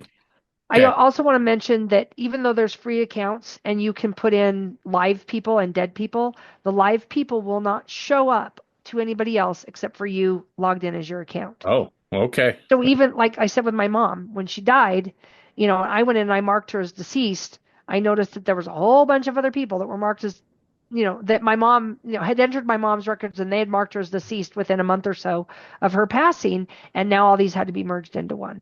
I got you. Okay. Okay. So you just keep those kind of things, in your back of your mind. But living people are marked private. Um, there's laws against it. They can't just go do that. So Gotcha. let's Okay. see, software packages. Let's talk about that for a little bit with record keeping here. There's Legacy Family Tree. There is Family Tree Heritage, and that one I believe is associated with My Heritage online stuff. And My Heritage is great, especially if you have a lot of ancestors in Europe. Okay. Overseas, they have more of that, where some of these other things are, I mean, Ancestry is getting better. They're worldwide now. They have all kinds of records. But in the past, that was the one to do that. But for, connecting to other trees as well, I use Roots Magic. Gotcha. And the reason I do that is because it will connect when I click the button to Family Search or to Ancestry. And I can do verifications and stuff that way as well and pull information down into my tree that I choose that I have verified from those other sources. Gotcha. So it just gives you an extra level of control. Yes.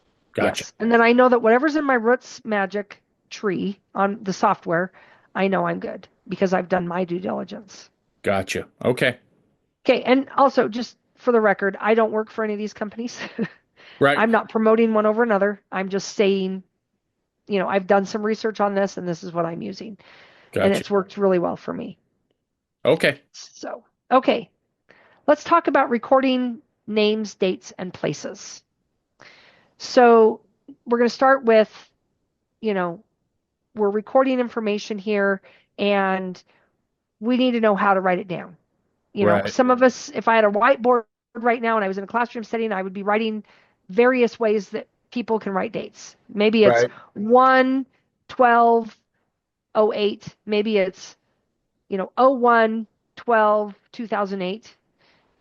Maybe it's 12/1/08, Right.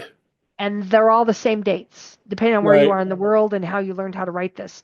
And so that's why I was pointing out the dates when I was sharing that family group sheet. When we're recording information, we want to use a system. And we want to use a system with dates, we want to use a system with names, and we want to use a system with places. And so we're going to talk here a little bit about some of that. by following these standards, that you will help ensure that your genealogy data is as complete as possible and it will not be misinterpreted by other people, no matter where they are in the world.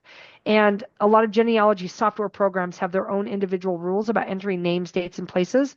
So be sure to read up on that when you're installing software or using the online versions of different trees the first time, so that you understand how they're recording it. Okay. Perfect. Yep. So let's jump into names. Recording names, you want to record them in their natural order: first, middle, last. Okay. Okay. And um, if the middle name is not known, then you may put, middle name not known. I think it's M, middle unknown. Is it MUN? I think it's, or middle initial unknown. I don't know. I'm gonna have to look that up. I'm sorry. I'll Okay. have it in the handouts the right No, way. you're good. But if you don't know the full middle name, but you know that it's an initial, you can always just put the initial in that place for the middle Gotcha. name as well. So, for example, if your name was Sean Michael Thomas, you would record that as Sean, capital S, Michael, capital M, Thomas, all caps. Printing Gotcha. surnames in uppercase letters provides easy scanning on pedigree charts and family group sheets, and helps you distinguish a surname from a first name or a middle name. Because in this example, Sean Michael Thomas, those are all first names. They're all Right. middle names, but Thomas is also a last name. Right. So if it's in caps, there will be no confusion. Gotcha. Okay. Okay, this convention is widely used, but it's not necessarily seen in some online services, like Family Search, for example. Gotcha. Okay.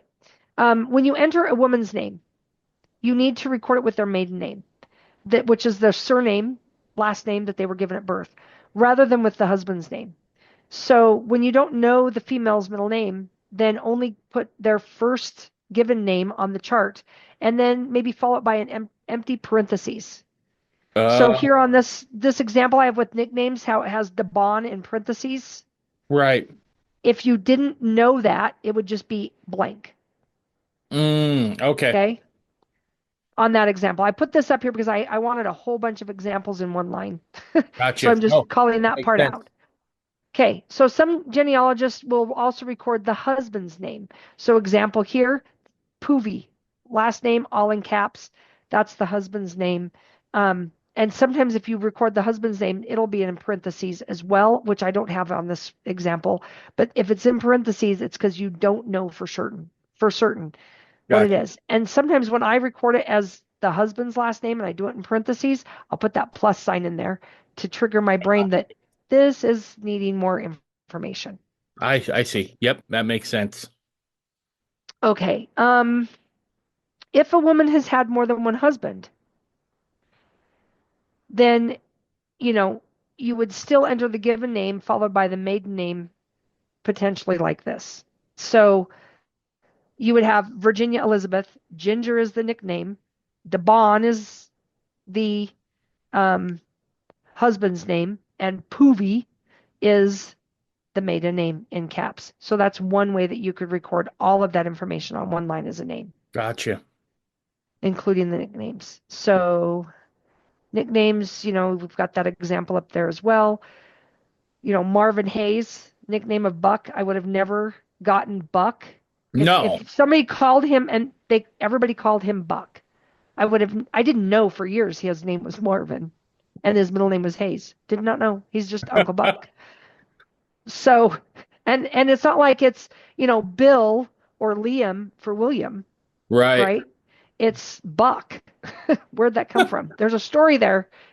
It might be an interesting story too. So maybe Yeah. you want to dig in and find out. But don't be afraid in instances like this to use your note fields. There's note fields in the software, there's note fields in online stuff, and then you have your research paper logs that you can write stuff into. Notes remove any assumptions and doubt. Gotcha. Okay, Sure. dates. So it is important to record dates according to genealogical standards, because if you enter them differently, then you might be using a European format or Right. something else. And this is more following like a military type format, and I'm good with that because I have a military family, so Sure.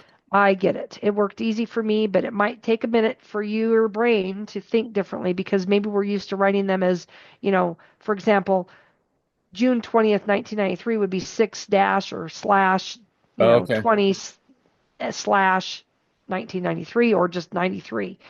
Um, and European, standards are way different also. So always record the day, then the month spelled out, preferred, only abbreviated to 3 letters in places you don't have enough space Oh, to okay. spell it out. Okay. And do not enter dates using the number format at all because that will confuse people thoroughly. And it is usually standard practice, like I said, to spell the months out because then that doesn't leave questions. And Right. if I've spelt something out and it's, say it was scanned in, OCR picks it up, and then my cousin who, you know, dad went on, a mission to South Africa and they stayed there and now they all speak a different language because he Right. married somebody down there. They're all speaking a different language. When that converts the OCR document to their language, a 3 digit or 3 character date month might not translate to December. It might translate to something else.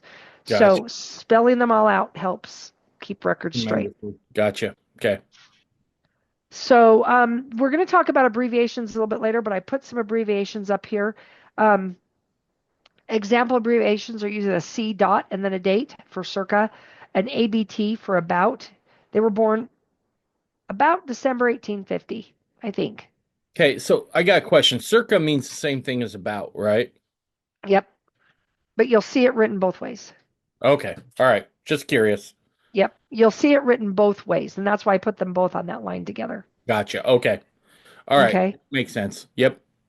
So, and then a between date is this is an example of how you would write this date. BET is the abbreviation with a period, and then you put in the date in the proper format. Now, May is spelt out, right? April Right. isn't. They're both 3 characters. Yep. Ideally, you would spell April out Gotcha. fully and not just leave it like this. Okay. And you would use that for, like the between is if you knew this happened either, you know, between this date and this date, this event happened, but you don't know what date that happened. That's when you would use between. And Gotcha.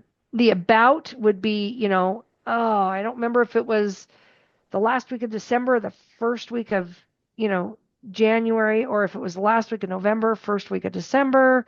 So we'll use the about there. There's some other things that we're going to talk about, like befores and afters, and we'll get into that a little bit later. Okay. If you determine an exact date of the event, or I mean, if you're unable to determine an exact date of the event, then you will use, this information to kind of narrow that down when you're doing more searching for actual records, like birth certificates, death certificates, census records, things like that that span some time. That's when this will be helpful to note it this way in your research. If you Right. find a date in a record that has multiple interpretations, what do you do? The best method is to enter the date exactly as it was written in that interpretation. Then Gotcha. you can add a plus sign or you can make a note somewhere and say, you know, I think it's this. Or you could record it as O2/01/01 and then in square brackets, you can put your interpretation. The 2nd of January, 1901. Okay. No, that makes Okay. sense. Yep. Also, we need to understand the use of Julian calendars and Gregorian calendars when we are doing genealogy work, because this kind of change took place in around 1582 by the order of Pope Gregory the whatever 13th, I think it was. Um, he wasn't adopted by, or this wasn't adopted by England, or so, you know, or North America until like 200 years later. China did not conform to the Gregorian calendar until like 1949. So I'm not going to get into all these crazy details here. That's an entirely different subject in class, more in depth. But how can this affect your records? And why is it important to understand this calendar change? Well, old style calendars were in effect in the British Empire before 1752 Mm, when the present Gregorian calendar was adopted. And so new historical calendar is recognized January 1st after the first day of that year. While the religious calendar recognized March 25th as the first day of Right. the year. So if in a journal entry or something else it says that my child was born the first day of the year, is that March 25th or Oh, is that January 1st? So you need to understand that, and that the sixth day of the third month could be referring to March or May. gotcha. Okay. And then if you think about the Hebrew calendar and where the Hebrew calendars start and end and how those work, if you're, have Jewish ancestors, how are they recording it? What calendar are they using to record this date so that you can translate it into the current month for your own information? So best rule of thumb is to record the dates exactly as they were written and then use those square brackets to put what your interpretation of that is. I'm Gotcha. not going to go into any more on that calendar thing, but you can look up calendars and dates online and get a big history lesson on that if you care to get into that or have, family that might fall into those categories. Gotcha. So, other things for the date abbreviations. Here we're going to talk about the about, the before, the after, and the between. Here's how you denote those in your dates and what they mean. So, you would use about, and then you would put the date in there. So, some examples. If you're just getting started with genealogy work, when you look at primary and secondary source records like a census, then you're going to see some of these abbreviations because they have a lot of information um, on a little bit of a little area. Right. So, on a census record, you might find a child who's 7 years old in 1850. Mm-hmm. Censuses are taken every 10 years, right? The next census comes along in 1860, and that child could be recorded as 16, 17, or 18, depending on the time of year that they got there for the census and when that child's birthday is. After a couple more census records, these dates could all be messed up. And you're like, how old is this person anyway? Right. You really don't know. And so, if you only have the census record to determine the year of the birth of this child, it might, you're going to find that census math, counting by tens, isn't always accurate. So Right. instead, you might want to say ABT 1843 instead of putting an exact Right. date Right. or an exact year even, because sometimes they don't have the month and the day that the child was born. If they did, it would help a lot. They just say the child is 7 And and I then the child is 16 because maybe the kid was born in April and when they were 7 they came the end of April after his birthday, and when 10 years later they came at the first part of April and got him, you know you know what I mean. So the yeah, birthdays are all messed up. yeah, the nice thing about that is that I could see it preventing conflict, right? If someone happens to come up with a really solid date that fits, about or between, that gives you the opportunity to be a little more flexible. Correct. Gotcha. Correct. Okay. All right. So we'll talk more about primary and secondary sources, but a census record typically is considered to be a secondary source for this type dates, birthdays, that kind Mm-hmm. of thing for the most part, and names because that wasn't where they were named. But they're great for pinpointing your ancestor in time in a certain location so that you can dig in and find out more information. And, you could have a whole class just on census record research. But Gotcha. note that these are abbreviations. Sometimes they're put in caps so that they stand out more. Sometimes they're in lowercase. So just keep your eye out for them. Gotcha. There's other abbreviations for dates that you might use. They're before and after. So, for example, you find a mom who died in 1886, and the obituary states that 2 of her children preceded her in death, but you cannot find those children's death records anywhere. Then you would list their death date as BEF 1886 until you could find their death information. Gotcha. If it said that her husband was still alive, according to the obituary or the newspaper write up, but you can't find his exact date of death, then you would say after AFT 1886 until you could Gotcha. locate that record. So that when you look at these records again in the future, you have a point of reference and you know that it's not an exact date, which makes it very, very helpful for continuing your research. Right. Absolutely. Okay, moving on to places. And I hope I'm not boring you. This isn't Not at always all. crazy No, and this is good, exciting, good but stuff. But it's good to know all these details when you're writing out this stuff and you're doing this research Yep. so that you know how to read records that you're given from family, and you can hopefully teach your children these same things once Yep. you've kind of got the system down for yourself so that they understand how to read the records and your notes that you're keeping as well. Absolutely. Yep. No, this is good. Okay, good, good, good. So, the general rule of thumb here when entering a place name into a genealogical record is to record them from smallest to largest location: city, county, state, country. Okay. Okay. Or maybe that is town, locality, county, parish, district, state, providence, and then a country. Because, different, not every nation in the world uses the same terminology. So Right. you may choose to leave off a country if it's the one in which you reside, but later on in life, when somebody comes along, how will they know? Right. Right. How many Hancocks are there? Or, I don't know, how many Pittsburghs are there? How many Jerusalems are there? I don't know.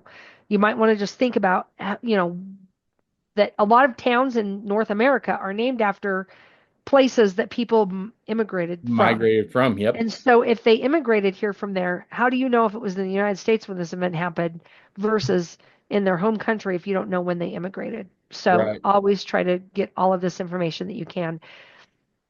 There's some examples of that on the screen for you to look at.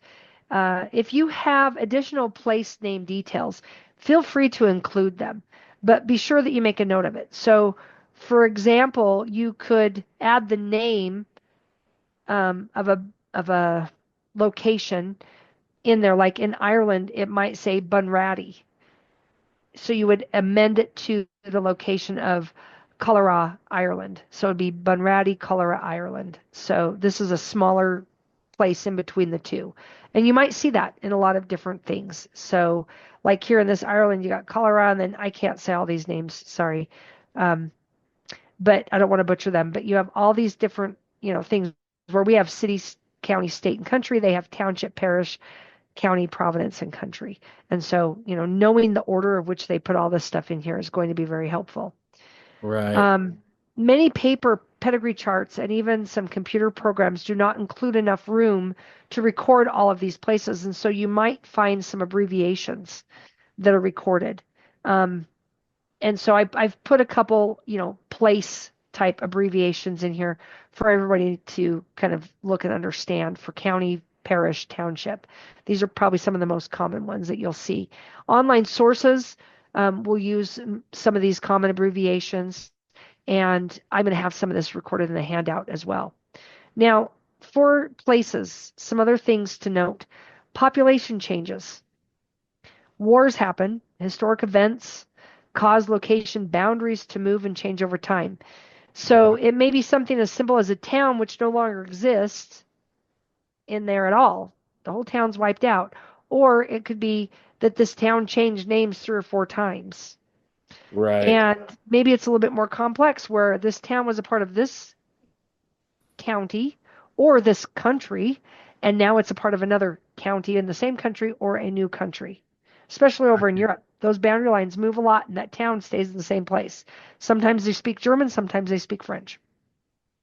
Interesting. Let me ask And you. Oh, go ahead. Sorry. I'll let you finish. let me just say one thing. When that happens and you have one town and the boundary of the country changes, sometimes their last names, the spelling can be different, especially in Right. Scandinavian. It can be Sen or Son, for example, on Right. there. And you need to look into that if you have those kind of family names. And if you have Scandinavian family names, I'm just going to say, God bless you, and I will pray for you. But that can be kind of challenging when you're doing family research. And if you have questions, you get a hold of Dave, and I can maybe help you out a little bit or point you in the right direction to get some assistance there. Or you can find a local genealogist center and they can help you as well. Okay, what was your question? So, I'll just use me as an example. I was born in Alaska, and there's no counties in Alaska. Mhm. It's just state and city, right? Yep, And so in that case, do you need to make an abbreviation that, hey, there is no county associated with this or anything I like that? don't. I Okay. don't. I just put Fairbanks, Alaska, United States. Okay. Perfect. Yep. Okay. No, that was the only Unless question you I happen had. to be born there before the United States owned Alaska. Then you might want to put the proper country. Right. Yep. Yep. No, that makes sense too. Yeah. Okay. Okay. So, when you're recording a place name for an event along that line, just always record the locality that it was in at the time the event occurred. And Okay. that's why I brought that up with Alaska. Um, and if space allows on your forms, you can include information of that locality specifically. Like you could say Beaufort County is now Pitt County, North Okay. Carolina. Okay. Okay. Yep. And if you're not, sure of a location, but you have records that suggest that there's an alternative, then you can record it in a place as probable, like PROB, probably, it's abbreviation.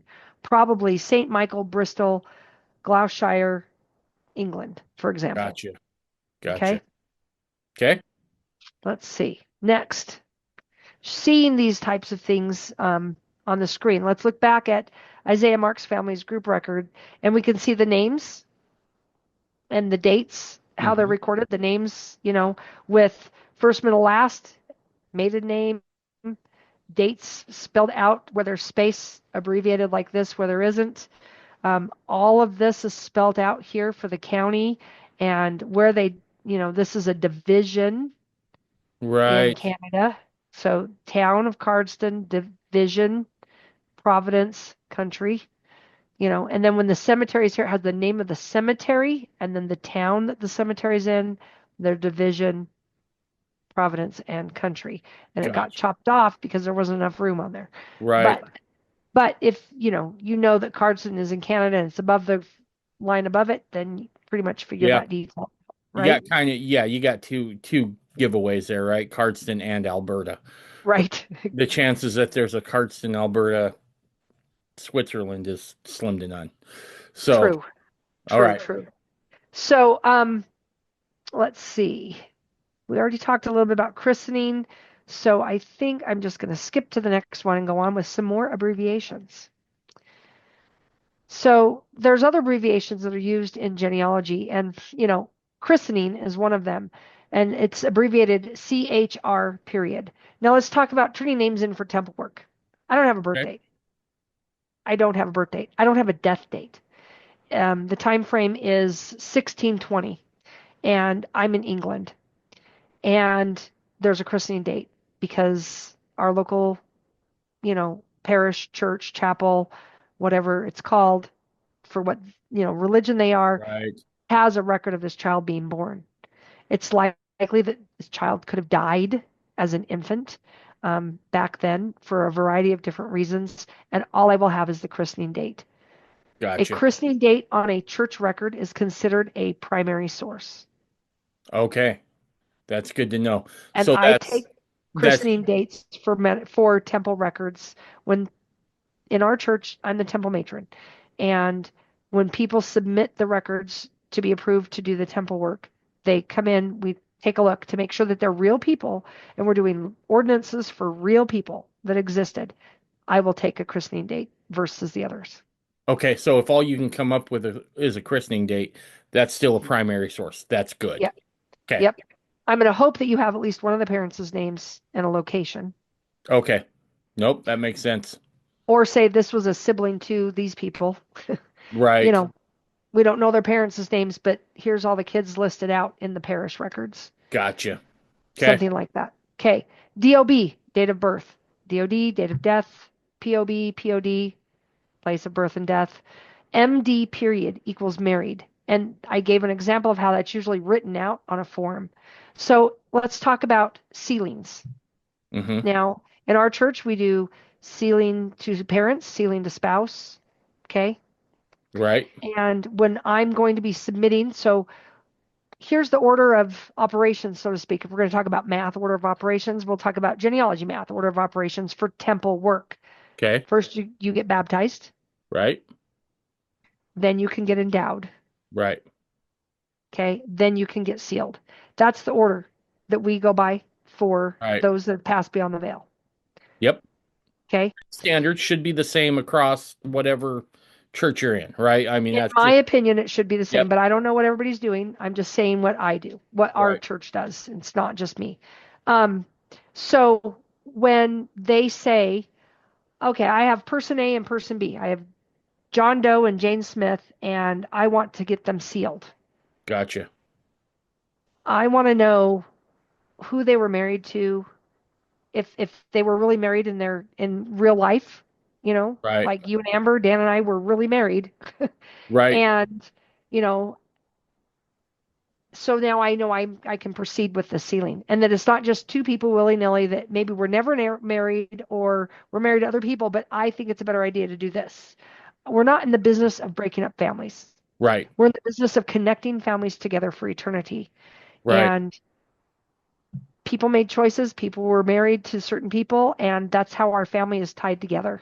And we do this by bloodline.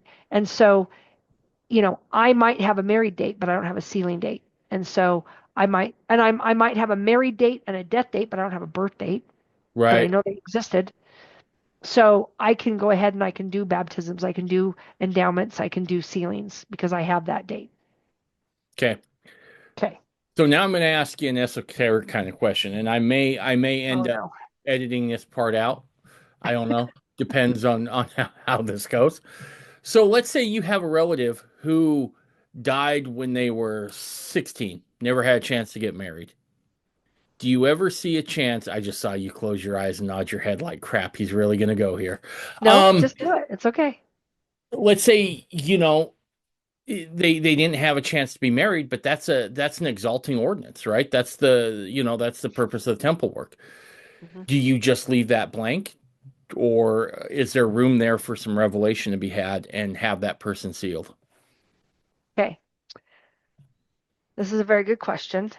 Um, I think that there's room for revelation. Okay. In my, and maybe I just leave it there. I don't want to bring up my belief system versus other fundamentalist belief systems, and I'll leave it there. Yeah, I'm Follow your revelation path. so you're just stick to the revelation you get on that, basically. Yep. Okay. Yep. Oh, it And makes if you have a process in your organization, your church, then follow that process. sounds good. All right.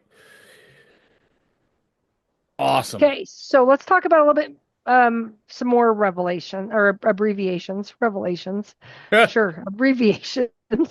Um, you know, some that, um, you will probably see or could see on records, church records, whether they're, LDS or fundamentalists or, um, a personal record, is BP for baptized. That's Hmm. pretty standard. End with a dot for endowed or endowment. SP for spouse. A capital S, a dash, and an SP is sealed to spouse. The LDS Okay. church uses that a lot. I know, we do too. Then there's an S hyphen PAR for sealed to parent. And BIC is born the covenant. We saw that and talked about that Hmm. earlier.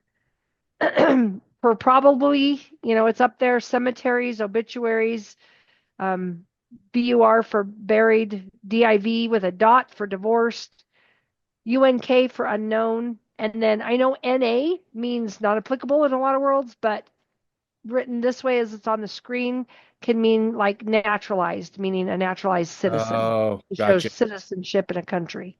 Okay. There's some other abbreviations I didn't, get on the screen.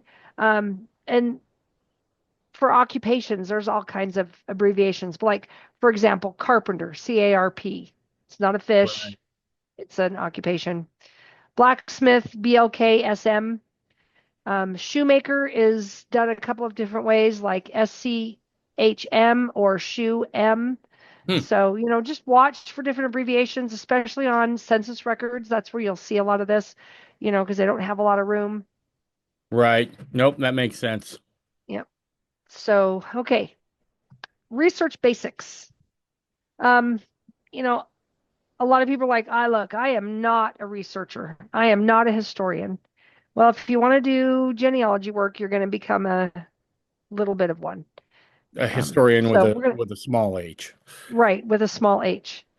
So, again, sources need to be, documented and everything, but we have to talk about what does our first research part look like? What are the next steps we're going to take?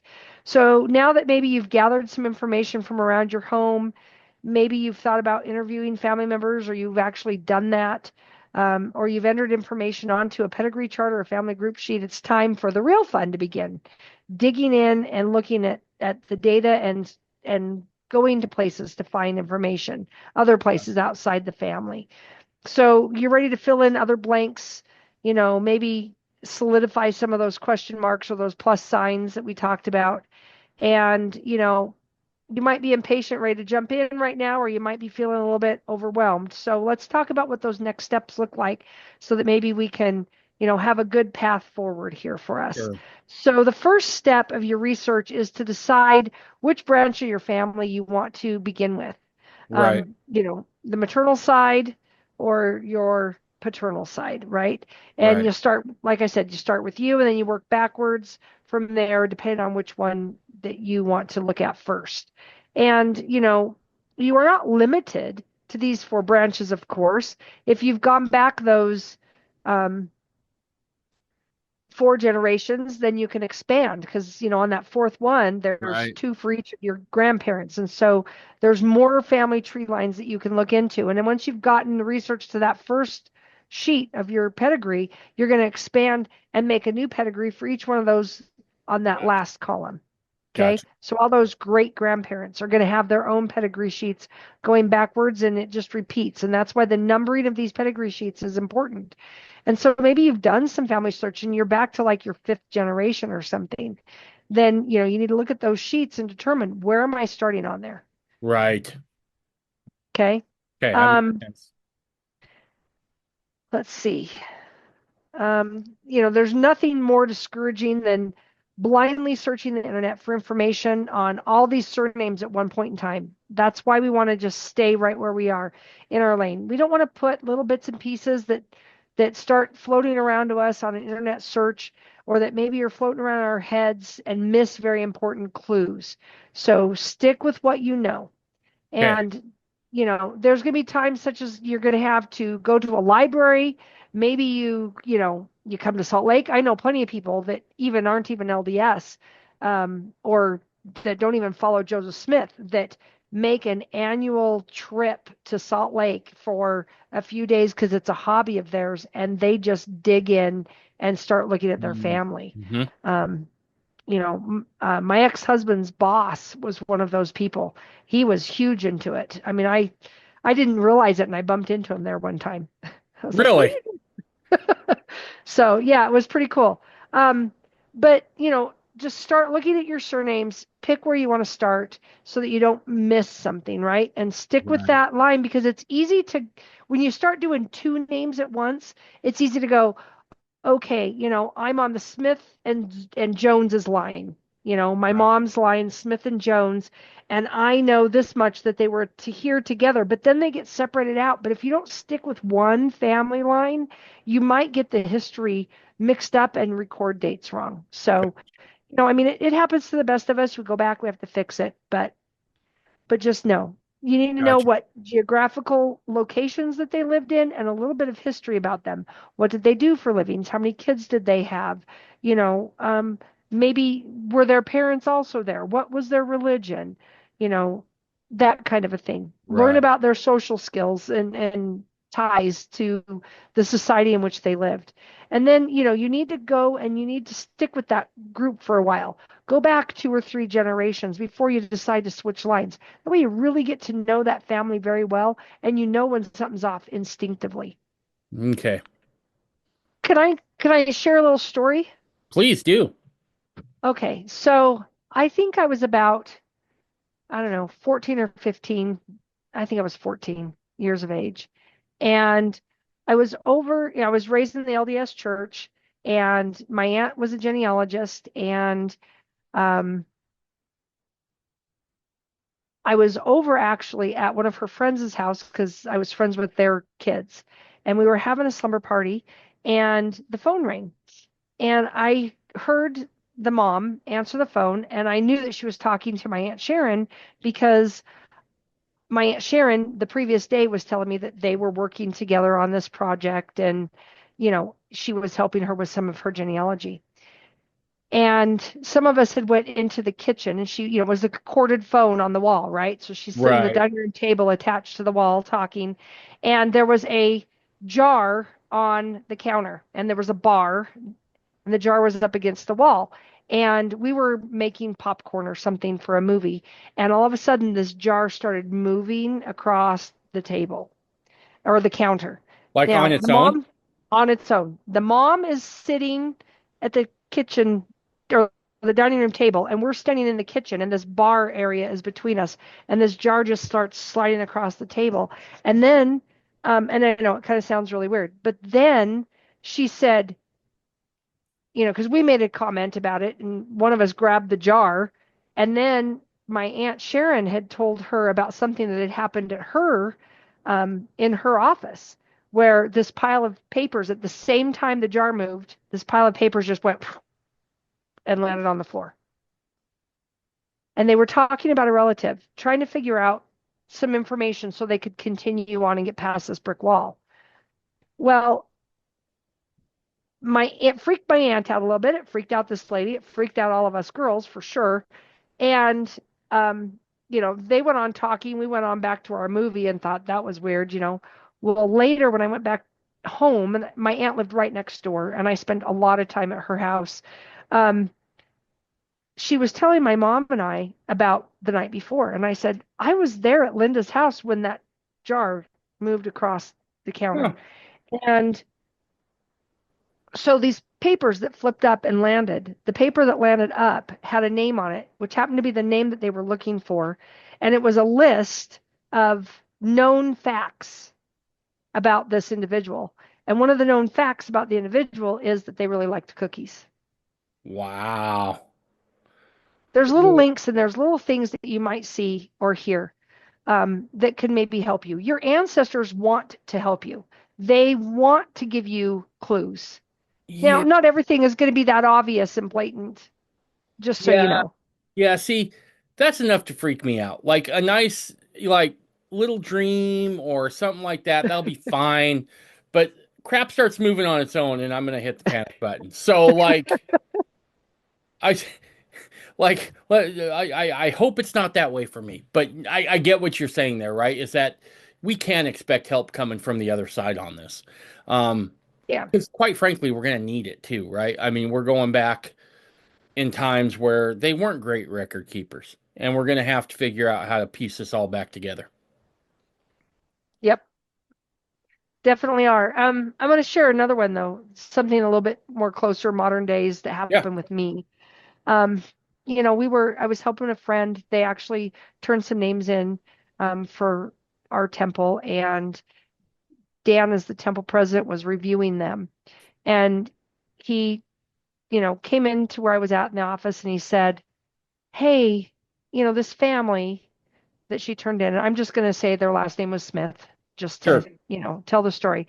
The Smith family, um, there's the mom and the dad, and there's like 4 or 5 kids. And then there's another mom with some kids, and I don't know where, but somebody's missing. Hmm. And they're turning this in to have a family sealing. And I don't want to do this or approve it until we find out if they're really missing or not.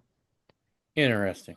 So I called the person who turned the names in and had a conversation, told them the information that Dan had told me, and um, shared it with them. And they're like, "Okay, well, we'll have to, I'll talk to my sisters and we'll have to figure this out, and I'll get back to you." When they got back to me, they brought two names. Two Whoa. names were missing, and there was a piece of paper that was missing in their family records because they got separated somehow. And then they went online and they were finding Oh. information, and they found one in this missing piece of paper from the record, and they found another one that was online in another record. And they did some more research, and they came back to us it was a few weeks, it was several weeks. They took time to like dig into this and Right. look at it, and they found two missing individuals. And so now that family was able to be sealed as a whole unit without anybody missing. So was that just a feeling Dan had, or Was a feeling he had. whoa. Yeah. Nice. Nice save. It's going to be important that as we do this, right? Like, I know sometimes it was kind of a running joke in the LDS church when I was in there that, it's a good way just to tune out, right? Just kind of tune out and extract names. I don't think it's meant to be that way. I think we have to be in tune on this, right? Like everything else we do in the restored gospel, it's going to take some revelation. And Yes. you got to be tuned in. You can't just zone out. No, you can't. It's not a rote exercise in record keeping. Right. This is your family that you have a tie to, spiritually connected. Right. Like an imaginary umbilical cord, that is connecting you all together. And, once you get into this and you get in tune with these things, it will come to you. Hmm. Pray for experiences. Pray to know who to find, who needs your help, who is Right. over there chomping at the bit waiting and they cannot progress until you get their work done. Who is Right. that person? And how do you connect you to them so that you can get this records and make sure that they're valid and you're not just pulling a name out of a hat, and that Right. you can get their work done and so that they can progress and move on their side too.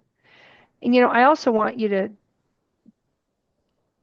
whether you have an endowment house or a temple that you're doing this work in, or as fundamentalists have also done, a home space dedicated, a chapel dedicated for this type of work at the time you're doing it. Um, be present spiritually. Hmm. It's easy to be present physically, okay? I mean, I Right. have my mouse here, I have a pen here. My husband just walked through, on the way out to go do something. I know what's here in my home, but Right. what's here spiritually around me? What am Right. I feeling inside? However the spirit talks to you, take that with you to that space. And when you're doing that name, think about the life. You've just researched this name, you've known a little bit about them. Maybe you're wondering what their life was like living in XYZ city in Czech Republic or England, or maybe they're, you know, Irish and you want to know what that Right. was like, when the potato famine was there and they were alive there and they didn't come over here or whatever, what was that like? And think about what it's like for them and start visualizing and feeling them.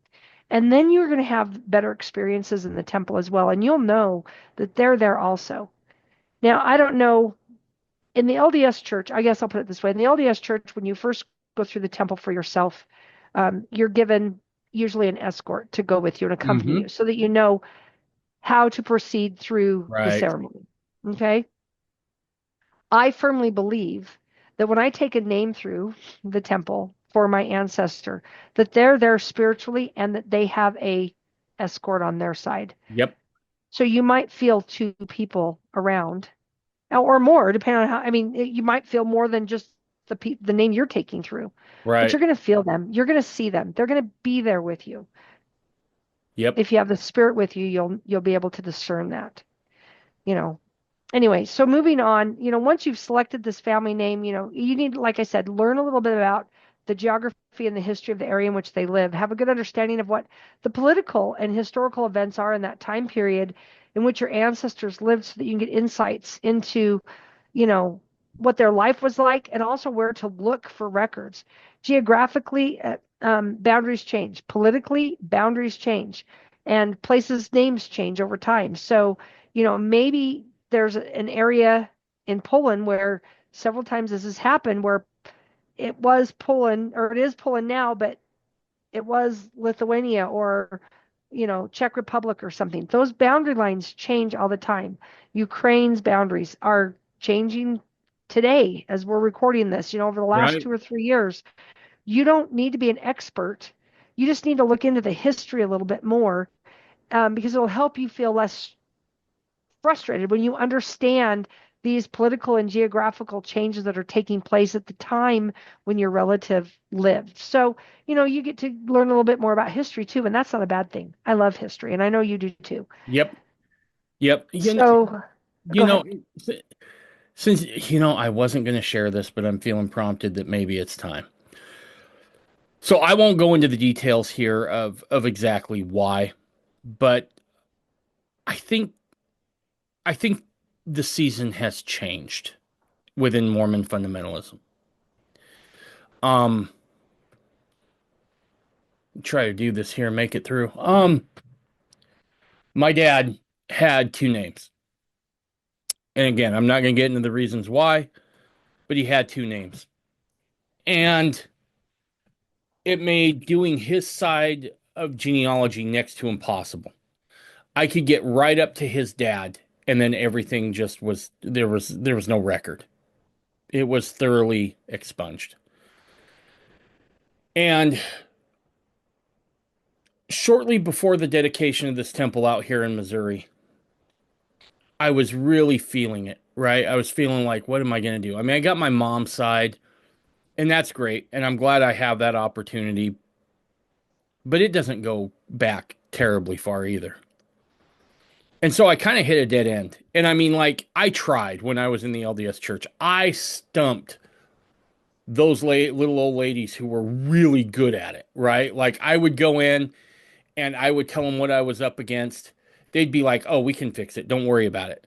Right? Like come back and let me do some research. And every one of them, every time I came back was like, "Can't do sorry. There's nothing we can do." Right? We've searched high, we've searched low.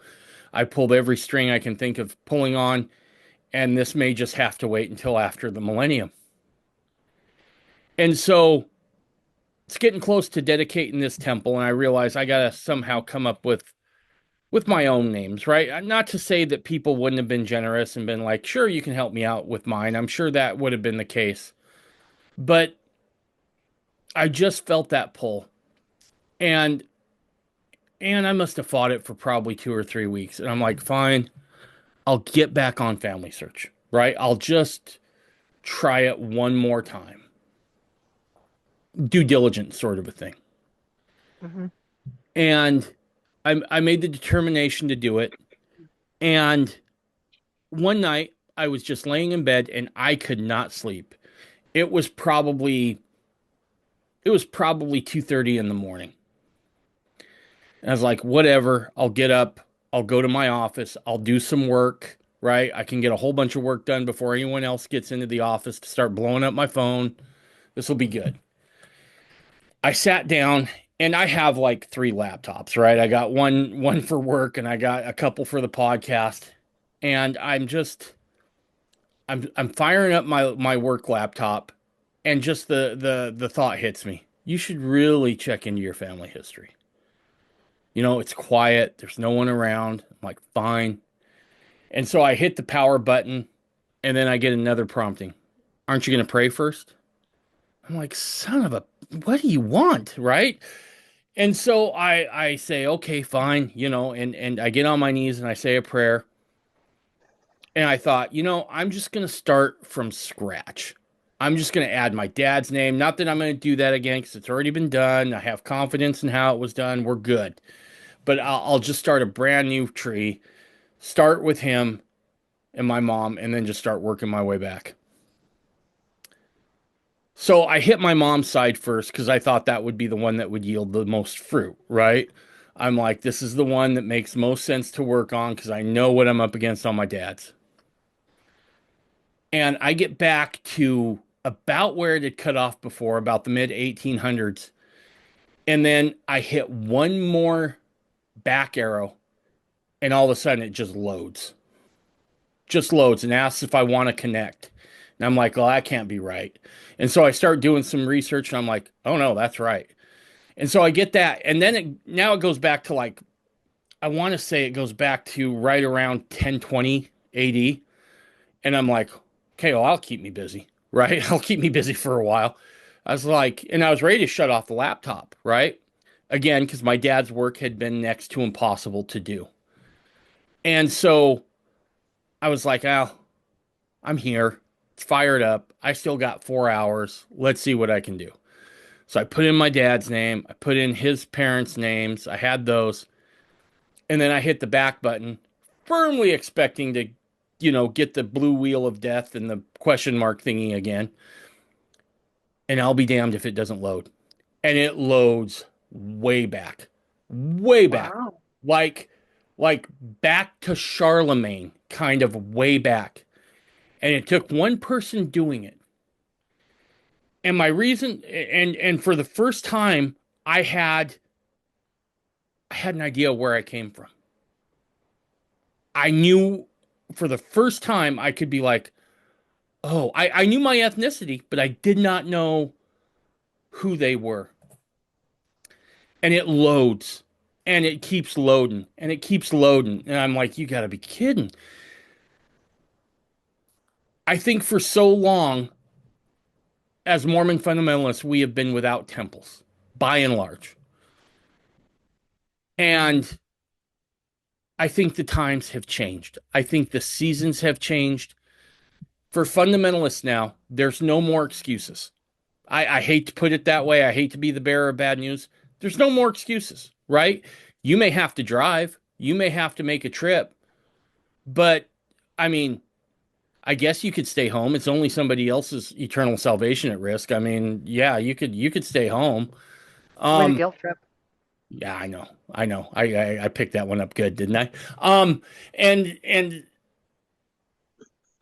but my point is the times have changed, right? I think there is Right. now an acceleration that has happened, and we got no more excuses. To me, that was a testimony from the Lord that it's time to go to work. We're done hanging out. Those days are past. They're done.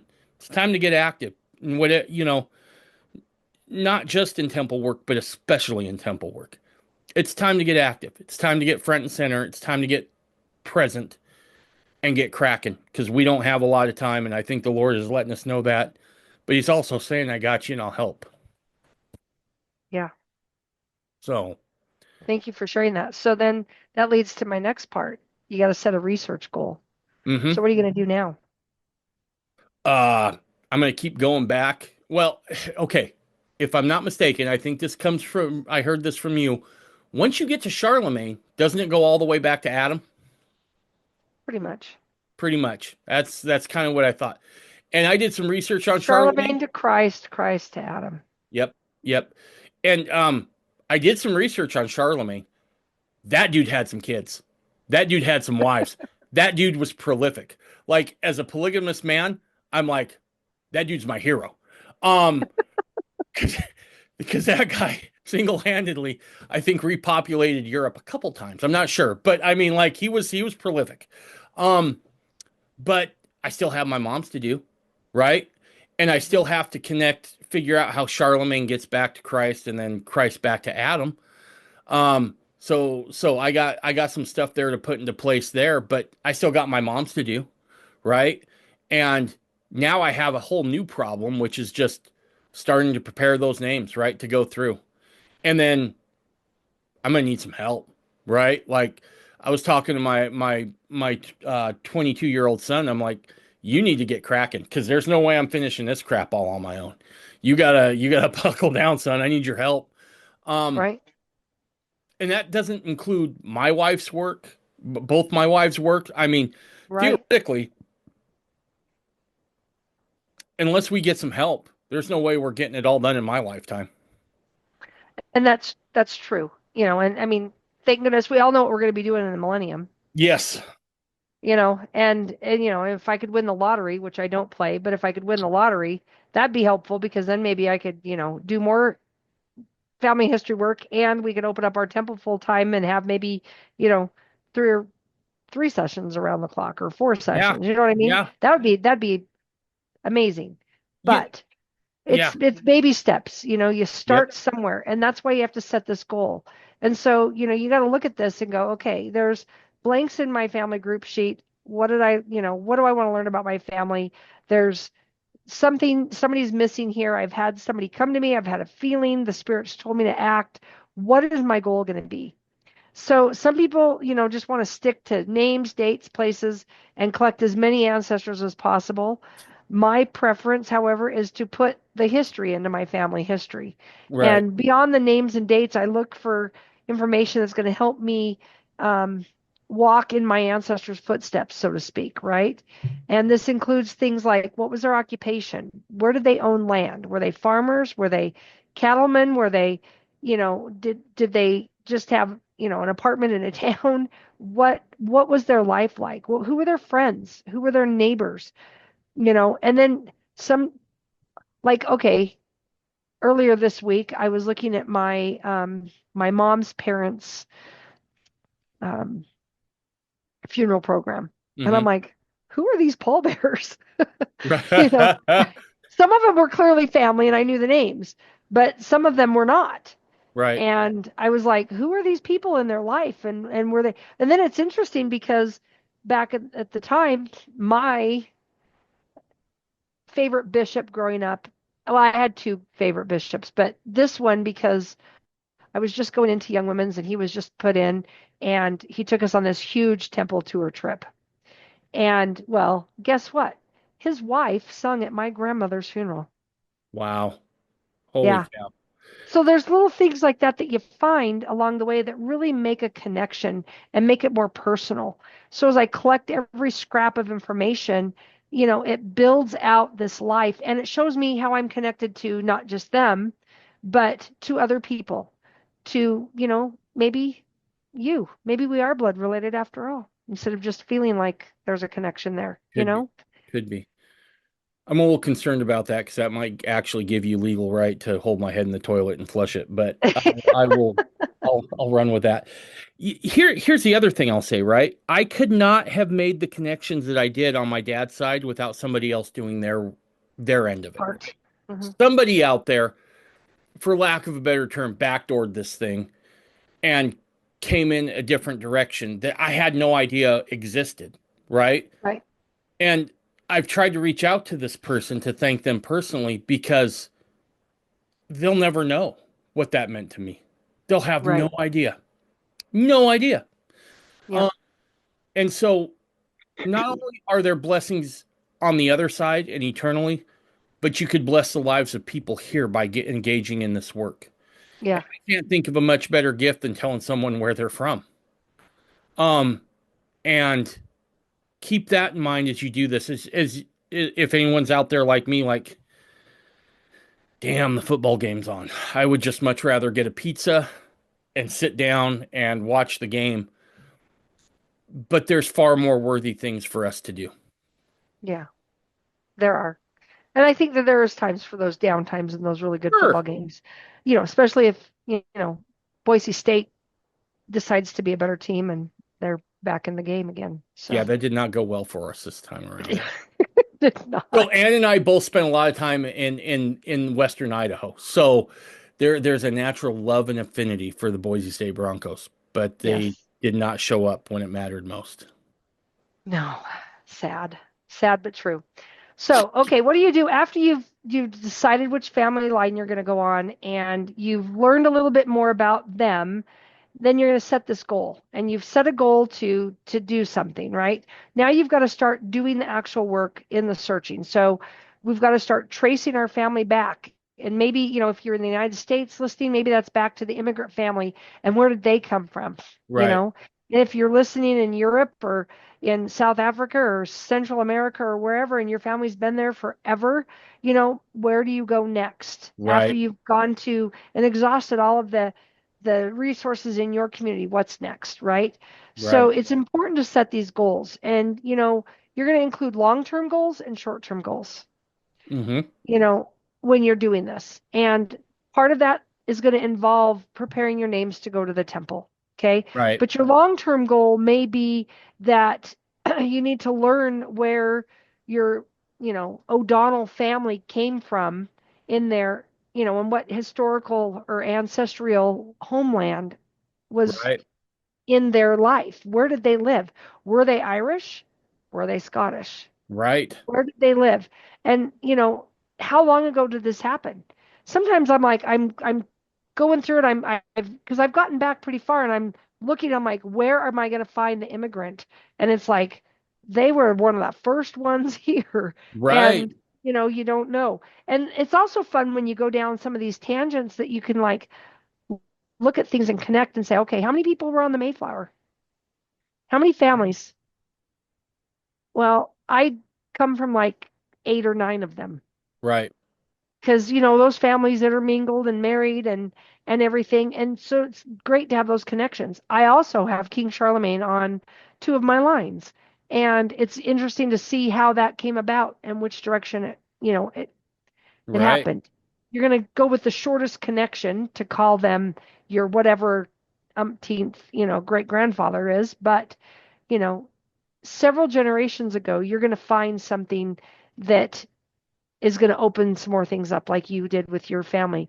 And, the premise of your research, you need to start with yourself and work backwards, remains the same. And that's the goal with tracing your family back. You're going to use birth records, marriage records, death records to trace that family generation by generation.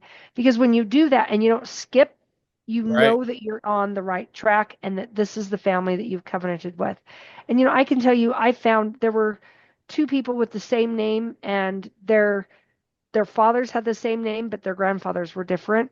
And Oh, I went down the wrong way one time and I could feel it. I knew, but I didn't know where I'd go back and start over and go, oh, that's where I got wrong. And then you correct it and move forward. Locating records for your family is going to be a chore. And immigrant records are going to indicate some things to you. They're going to tell you what year they migrated over here. If they went from country to country to country to get here, that may include census records, passport applications, church records.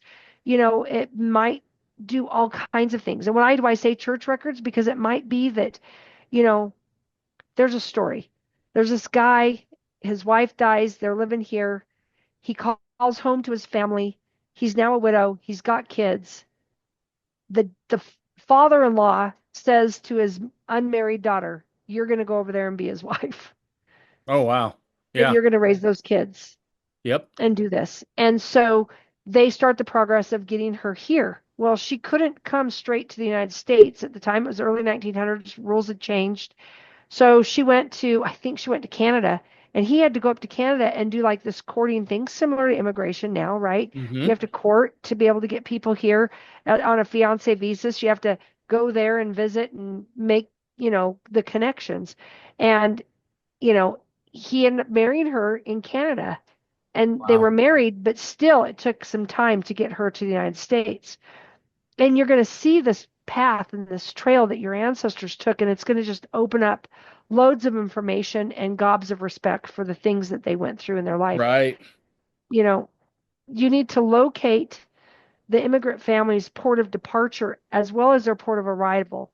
And these records that's where the naturalization records will come into play, published indexes of passenger and immigration lists on ships, newspapers, and get familiar with ship passage routes. I mean, that's going to be a tangent in itself. At least it was for me, because Right. then you're like looking at all these different, what route did they take? And did they come on a sail or a, powered ship? Right. And did they follow this tide path or this tide path in the summer versus the winter?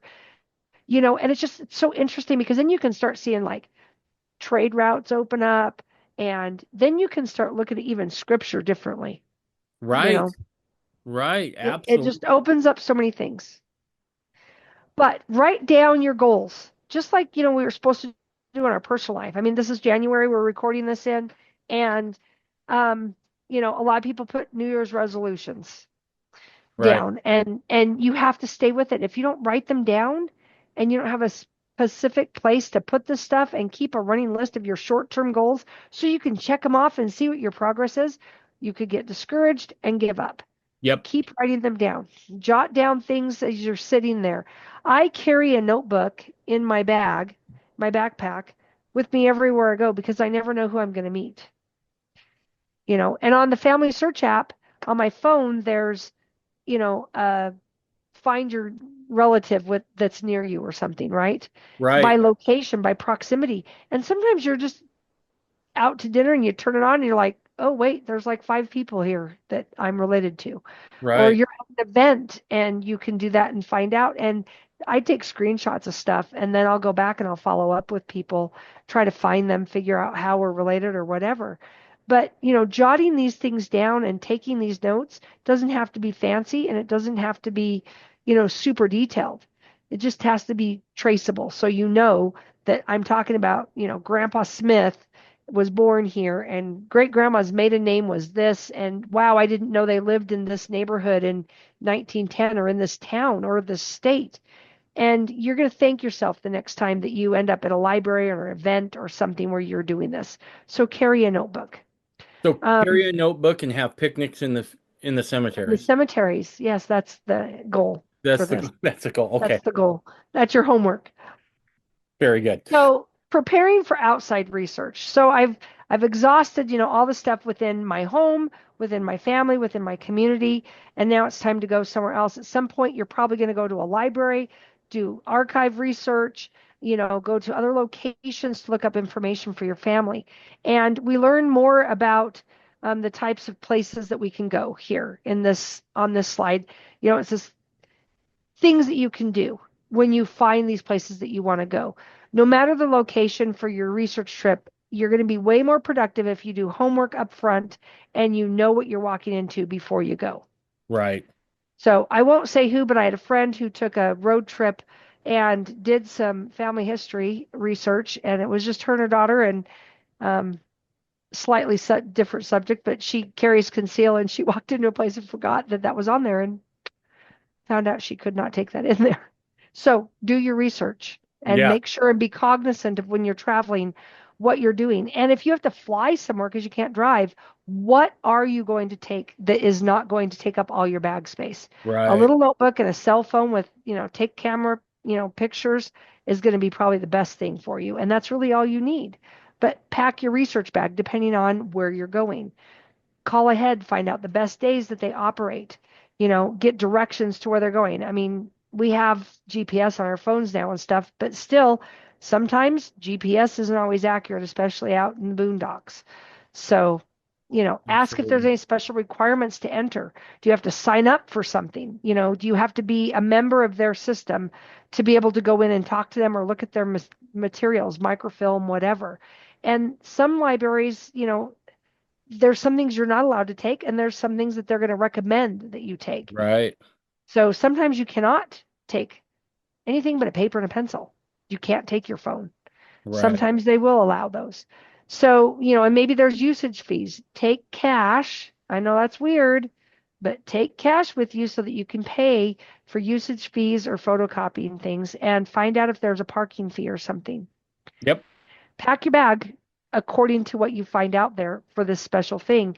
And I'm going to suggest a few things that you should put in there. Put in there some family group sheets, printed family group sheets. Because if you can't take, a phone to take pictures of things, you can fill out these forms and it will keep your stuff organized. Take extra pencils, a pencil sharpener if you're using pencils, or a pen with extra ink or more than one pen. Take all the blank forms that you think you're going to maybe need for that. A magnifying glass. I'm getting older. I don't know about you, but sometimes those small prints are a little bit harder to read, and not every library is going to have something like that that you can use. And sometimes, besides taking money for things, you might need to take a tissue. I have cried in libraries. Have you? I have shed tears because of the information that I found that I was searching for. I get emotional thinking about it now. Right. Just get a little travel one, especially if you're emotional and you cry easy and you get excited when you cry or you cry when you're excited, whatever. But plan your trip, plan the day out. Know what are the hours that they operate. Make sure that you're going to be able to be there without distraction. Silence your phone. Right. Don't take all these, put it on do not disturb. Those will come through when it's off. And say, I'm going to be here for 5 hours. I'm going to be here for 10 hours because they're open for 10 hours. Do not show up 2 hours before they close and think that you're going to get a lot of stuff done. You're just Right. getting planned for more than 2 hours. It's really frustrating when you get there and you finally find an ancestor and there's a ton of clues, but then you have to leave because they're closing. Right. Get there early in the day and be fresh and ready to go. Last summer, I took a trip with some friends and we went to Missouri on vacation, and um, somebody just happened to say, "Hey, there's a genealogy library here that's amazing, Nice. and you might want to look into it." I didn't know ahead of time. I couldn't do any of Nice. these things, and guess what? It was like 3 o'clock. Guess what time they closed? 4. it was like six. But Okay. by the time, because some of us were like, we got to go. Whose car are we taking? Because there was like 20 of us there and like eight of us went. And we had a blast. And they had little things that you could do to like help you learn how to do research, right?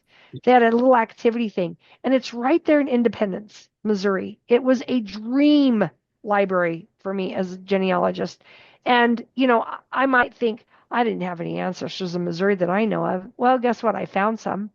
And they have all kinds of books and stuff that you can research on the, Revolutionary War, all these war. I mean, it's Civil War capital of the world almost, right? For history records in that area. And so they have a ton of that stuff. And you can go through there and find all kinds of things. They do inter-office library loans. They even have an online system. If you live in the state of Missouri, which Dave, you do, you might want to look into this. The name is the Midwest Genealogy Center, or it's also called the Mid-Continent Public Library. They're the largest freestanding public library facility in the nation. What was it And called? Midwestern what? Midwest Genealogy Center, Okay. and it's in Independence, and it's amazing. And if you sign up and you're a Missourian, there's online stuff you can do all the time. But if you're not a Missourian and you sign up, you can access that stuff for like 6 months, but you have to go there in person to sign up every 6 months. Oh, okay. Yeah. I mean, downfall, but is it if you're a genealogist, Hmm. sorry, honey, got to take another trip. Especially if you're Mormon. Right. Come to Missouri. I mean, look, LDS or fundamentalist, right? Come to Missouri. There's stuff here for you, Oh, for right? sure. For you to check. Diamond, Liberty Jail, Far West, all Right. kinds of, and more, depending And, on where you're at. and look, I know there's a ton of fundamentalists that have yet to get their ordinances done. It would be a good trip, right? Go do some genealogy, come to the temple, get your ordinances. There's no reason not to now. Zero. All right. So what are some places that you can look besides, some of them that I've met? There's international genealogical index, and it's online. You can look up a lot of that stuff online. You can use services to do that as well. When you're looking for information for outside services or sources, these are great places. Private and public libraries, even a small library like the one I have in my podunk town has information like this. My mother-in-law used to go there and she just volunteered at the library, Mhm. and she'd be like, you would not believe what I found today at the library. And there's a lot of like library apps that you can get on your phone or on your computer, and you can check out and do these checkouts where you can do it electronically, or they'll mail you a book and then you have to mail it back, right? There's Right. a ton of historical societies and genealogical societies that have museums and different things that you can go and look at, in Utah, in St. George, what is it? There's a pioneer library there for, you know, all the people that went around the area, and it's really interesting what you can learn. I didn't know that one of my ancestors actually had a house there, kitty corner from Brigham Young's house there. I didn't know Wow. that. And his son was kind of a big name in polygamy. So, but I didn't know they were in St. George. So that was kind Nice. of cool to go and find out. But then go to courthouses, go to record offices, go to land offices, talk to a surveyor you might know to get some information or figure out how to find out some records on a piece of land. That is genealogical work right Yep. there. And it helps you understand where they're coming from. Plus, it points you to other things like wills and probate. And Absolutely. maybe you're going to find out that, your third great grandfather had an illegitimate son.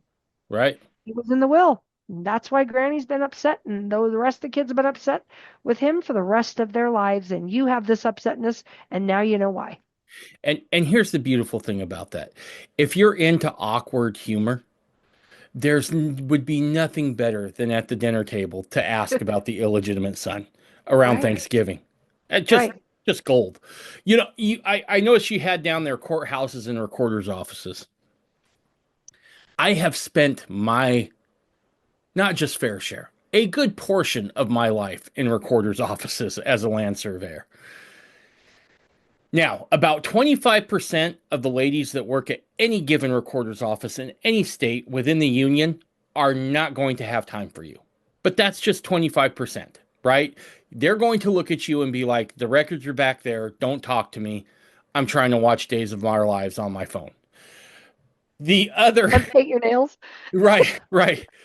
But the other 75%, they will be happy to see you because those poor ladies become bored and they get sick of seeing surveyors. So if you go in and you say, hey, I want to search, marriage certificates, and this is why.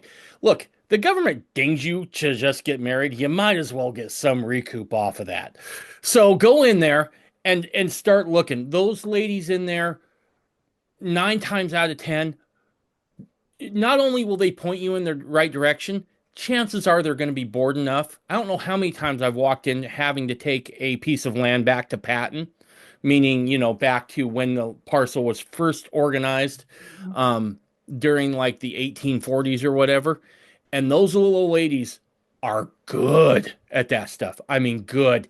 And they will know things that nobody else knows. They'll know what books to look in.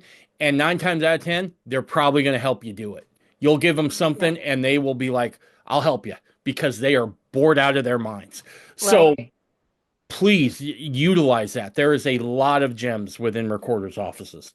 And the other fun thing about that is that when I went to one um, in Nevada, a different town that I live in, but they were not only were they bored, but they'd been there forever. This is their Yep. retirement job. They started there when they were like 20, 25, and they're, 5 years from retirement, and they know everybody in the county, and you're going to get all the goods. Yes, you will. Yes, you will. And they will So, probably have an idea of how families link together yeah, because they either know where the records are, right? And there's going to be books. They're great big books, and they're going to know exactly where to look. So utilize yeah, that resource. yes, do that. Great. All right. So, the next thing we're going to go back to record sources, and we have to talk about those primary and secondary records that I've been bringing up. So, what are you going to look for? You have to know the basics of who, what, when, where, why, sometimes, and how to locate a person. And what do you need to find a full birth date or a birth location? Or you could swap birth out for any of those, right? Right. You need a full name if possible, at least a first and last name, approximate year of birth, and a geographical location, at least a county to Right. start with of where to look. Once you have, your list of questions and everything, you can start going through this and looking into the different types of resources that are available to you and how that you can um, use those to find the information. So, let's talk about a birth date. A birth date can be found on birth certificates, census records, marriage records, potentially death certificates, and obituary notices, and so on. But how do we know if that is a primary source or a secondary source? That's the question I want to answer here by the end of this section. So, first of all, a full name. Let's talk about that. Before searching for an ancestor's birth or date location, you need to know a full name. And if they're female, you should probably know the maiden name of your female Mhm. ancestor before searching for that, unless it's all in the same document, but then you wouldn't be searching for the birth date. Right. Without this information, it's going to be very difficult to locate the records and, or even where to start looking for the record. And it might make it impossible. So Yeah. you need to have that much information. An approximate year of birth, if you do not already know it, you will need to know the approximate year that your ancestor was born. And this can be estimated by using their age at various events in their life. Okay. Right. On a lot of like obituaries for a parent, it'll say my child. And sometimes some of them have a, age that they Right. were when their parent died. Some of them don't. And it's really fun to read obituaries. I know that kind of probably sounds funny, but I have done that. Just random obituaries because if they were Mormon or not, because of the amount of information that is in these obituaries, just randomly next to each other in the newspaper. My grandparents and my parents used to say, I read the obituaries every day to find out if I died or not. But there's so much information you can find in there. I just have read random ones in a newspaper before, and I'm like, wait a minute, I know this person. And then I'm like a person that's in there like a child, and you're like, who died? And you have to go up and you look and see who it was, and boom, you find a connection, and then you can tie that in there somehow. And this is why it's so important to like know about your family, because if you're going to do weird things like, go to cemeteries and have a snack and hang out with the family and take pictures of headstones or read obituaries in the newspaper because you're bored and the comics weren't that good, maybe you're going to find that gem you were looking for. Yeah, no, I like I said, it's the most Mormon thing ever. I just imagine going to this cemetery, reading the obituaries, and hanging out. The other Right? thing I'll say, side note, side tangent, um, have you ever thought that maybe they should put property listings right with the obituaries, like so and so died, leaving behind a spacious four-bedroom house? And anyway, sorry. Go To attach to find out about probate or wills, then right, contact. exactly. Yeah, Yeah, just roll right there. Just kill two birds yeah. with one stone. I'm just saying, I think I could Wouldn't it be help out some nice? newspaper people. Yeah. So, It would be nice. Yeah. So, and with obituaries in mind, they're not just printed in newspapers. There are a lot of them are online now. yep. Mortuaries have obituaries. Legacy.com has obituaries. Find a grave. Billion Graves, I think is what that one is. I mean, a lot of them will have that kind of stuff in there, plus Ancestry and other places too. But a lot of newspapers are all online now. And if you want to spend the money, newspapers.com, I believe is what it is. It's amazing. I do it every so often because I want to go in and find out all these great things. But that's just another resource Nice. online. Nice. Then you have to travel from home. If you can't travel, for whatever reason, Right. then if you have the financial ability to do this, then you can look through a lot of this stuff online. Um, there's also military records online. Those are a lot of fun to go through too. But okay, so approximating the place of birth. If you don't already know, you need to kind of have an idea of around the area that your ancestor was born, because you can usually find them on records that are listed later in life by tracing them and their movements of their relatives and their neighbors. And that's why it's good to know who your neighbors are too. Because a lot of people, especially, I mean, look at the pioneers and how they came across. They all Yeah. moved across the plains together, knowing that they traveled together, they would do that. But even if you go back in time, typically that's how communities migrated around together. You know, um, some of my family had land up in well, I guess it's not north, it'd be the northeastern portion. So it's above Rexburg in Idaho. And it was known to have Modoc Indians there, but that was their summer home. Oh, Native Americans traveled in their communities from a winter place to a summer location. They traveled around. They hunted and traveled around like that. So it's not just, Americans crossing the plains for the California Gold Rush or the Oregon Trail or the pioneers and the Mormons. A lot of groups migrate and relocate together. So keep that in mind. yep. All right. So, the abbreviations that we discussed earlier are going to come in handy when you're reading primary and secondary source records. If you are new to genealogy research, you may or may not have heard the terms like primary source and secondary source until you were listening to us today. So, Right. what are these terms and how do they relate to your ancestral research? Primary sources come from records that were created by someone who is required to document accurate records, an eyewitness or a person involved at the time of the event. So some of these are vital records. They include birth, death, marriage, divorce records.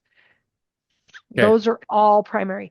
A family Bible could be considered a primary or a secondary, depending on when it was recorded. Okay. Deeds. Oh, well, I want to stick on family Bible for a minute. How many of you have opened up that family Bible and you're reading it and it's in three different fonts or three different handwritings and two different, Right. shades of fading that's happened on the page? It's because they're writing them in when they occurred and they found out about them in their lives. So it's close to the source typically. Right. So there's deeds, there's military records. That is a plethora of information and provides a lot of great insight on your ancestors. But I kind of like that kind of thing. So it's a lot of fun to look at Right. those. census information, naturalization records, there's a ton more. But that family Bible would only be, I want to just go back to that, only be a primary source if the event were recorded at the time that the event happened. Otherwise, remember, it's a secondary source. But there's other things on here that are secondary sources. A marriage record is a primary source for the marriage Right. information. There's extra information on marriage records. Those are secondaries. Okay. My Right. parents' names, his parents' names, the witnesses' names, that's an association, any dates of birth around any of that information, secondary source for that. Okay. All right. Your goal in family history is to always acquire a primary source of the information because they are more accurate. It can be noted that they're primary sources, but some of them have errors. Okay. Secondary sources are documents. Well, I guess I should explain that a little bit. They could have errors because maybe the person that is recording that they know the date, they know the time of death, let's just say that, but they're estimating the mother's middle name or maiden name, for Right. example. So that might end up being like a secondary source for that, and it might not be 100% accurate. Okay. Okay. So, secondary sources are documents where records are not created at the time the event occurred. For example, an old letter, a book, oral interviews and histories, transcriptions or translations of documents, indexes, because those are usually also translated or transcribed, and some vital records where the event is not associated with the vital record that's being recorded Right. there. Okay, so I already gave the example of the marriage record. Um, there's also things like memory issues that can come into play, especially with some of the secondary information. Mm-hmm. Any extract of or transcription of a primary source document automatically becomes a secondary source because it was like I transcribed it on my records. That's a Right. secondary source. It's not the real document. And I could have had a spelling error, or maybe I wrote the name wrong, and then maybe it was Mary, but I wrote it with an I, or the way I wrote it looked like a Y, so they spell it wrong. I mean, there's all kinds of things that can happen there. Many documents contain both of these, including tombstones. You Right. got to think about it. A tombstone, when the tombstone is ordered, it's after death occurred. And it could be a week, it could be 2 years later, Right. Right. depending. Okay. Yeah. So, really pay attention to what your primary and secondary sources are. And I think that this can kind of be a little dry, and I have a ton of information on this. But I just want you to remember that a primary source is defined by the information that you're looking for.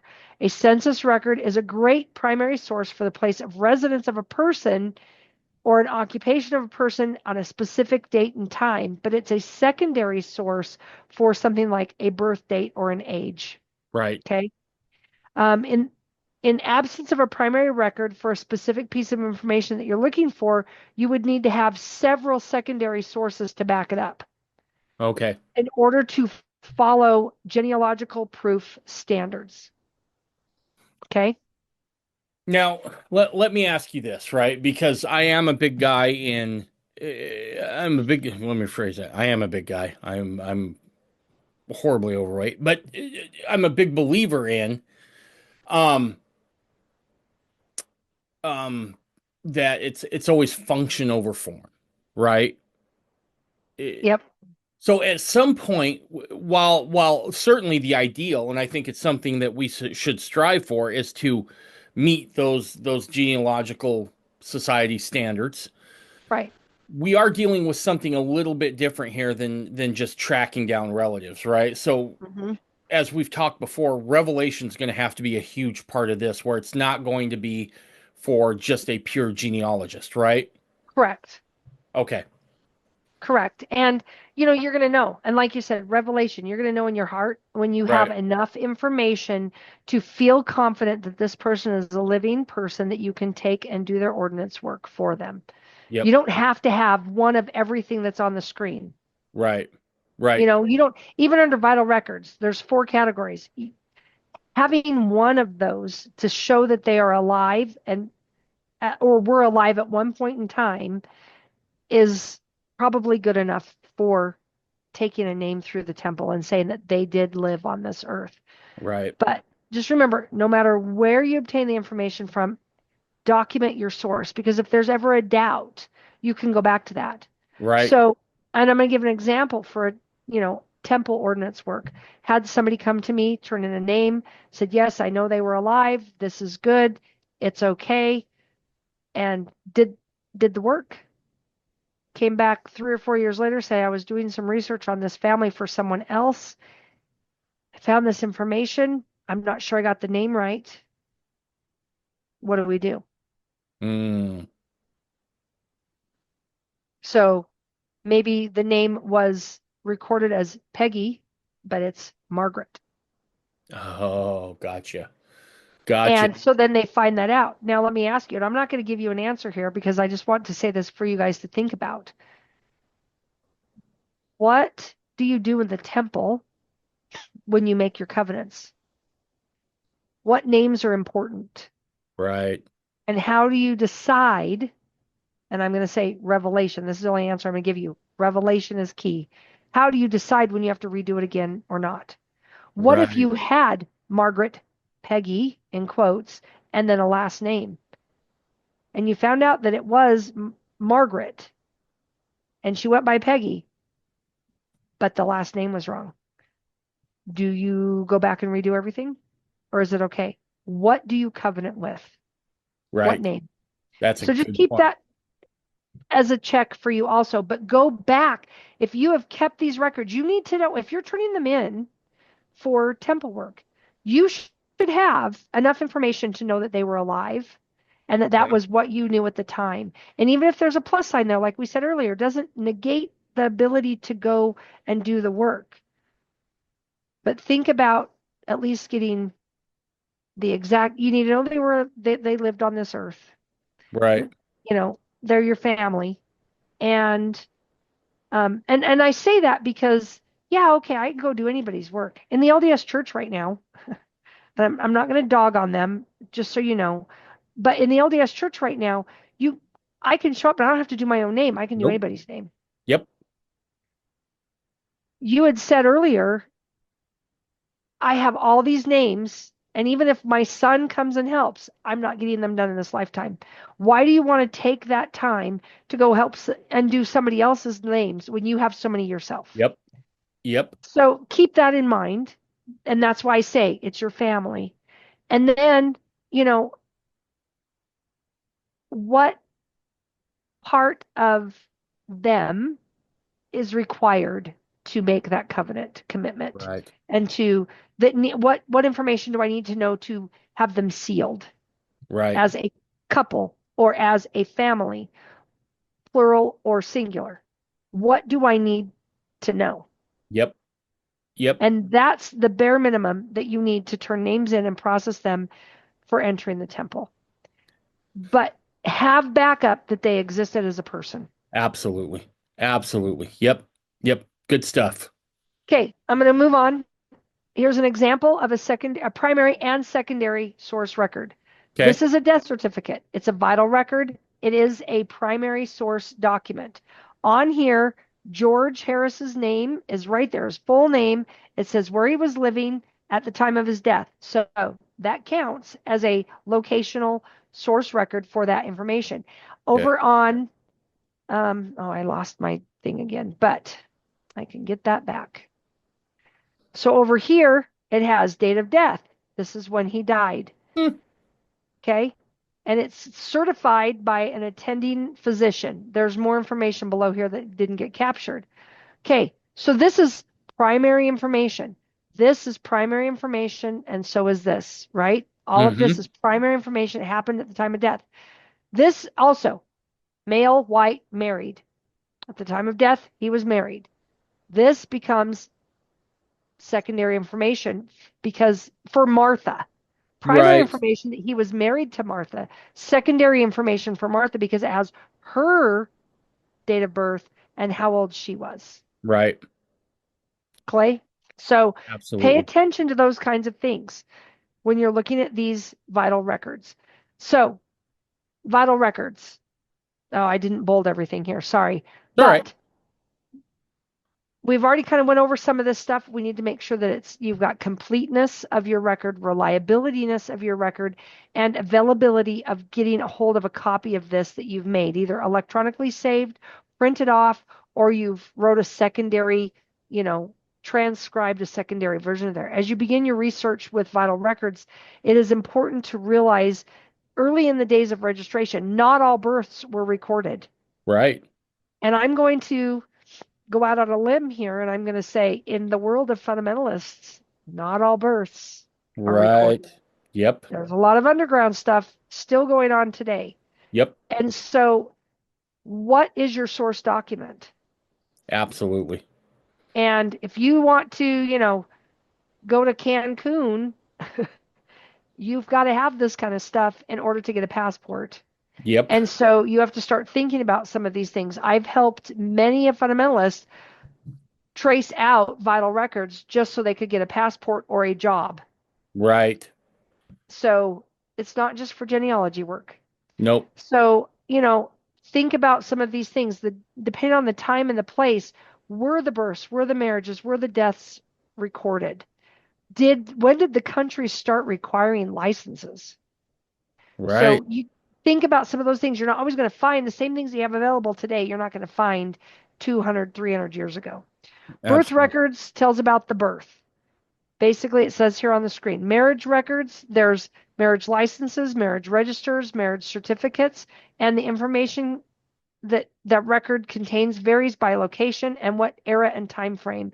And they are a primary source record because they're completed at the time or close to the time of the marriage.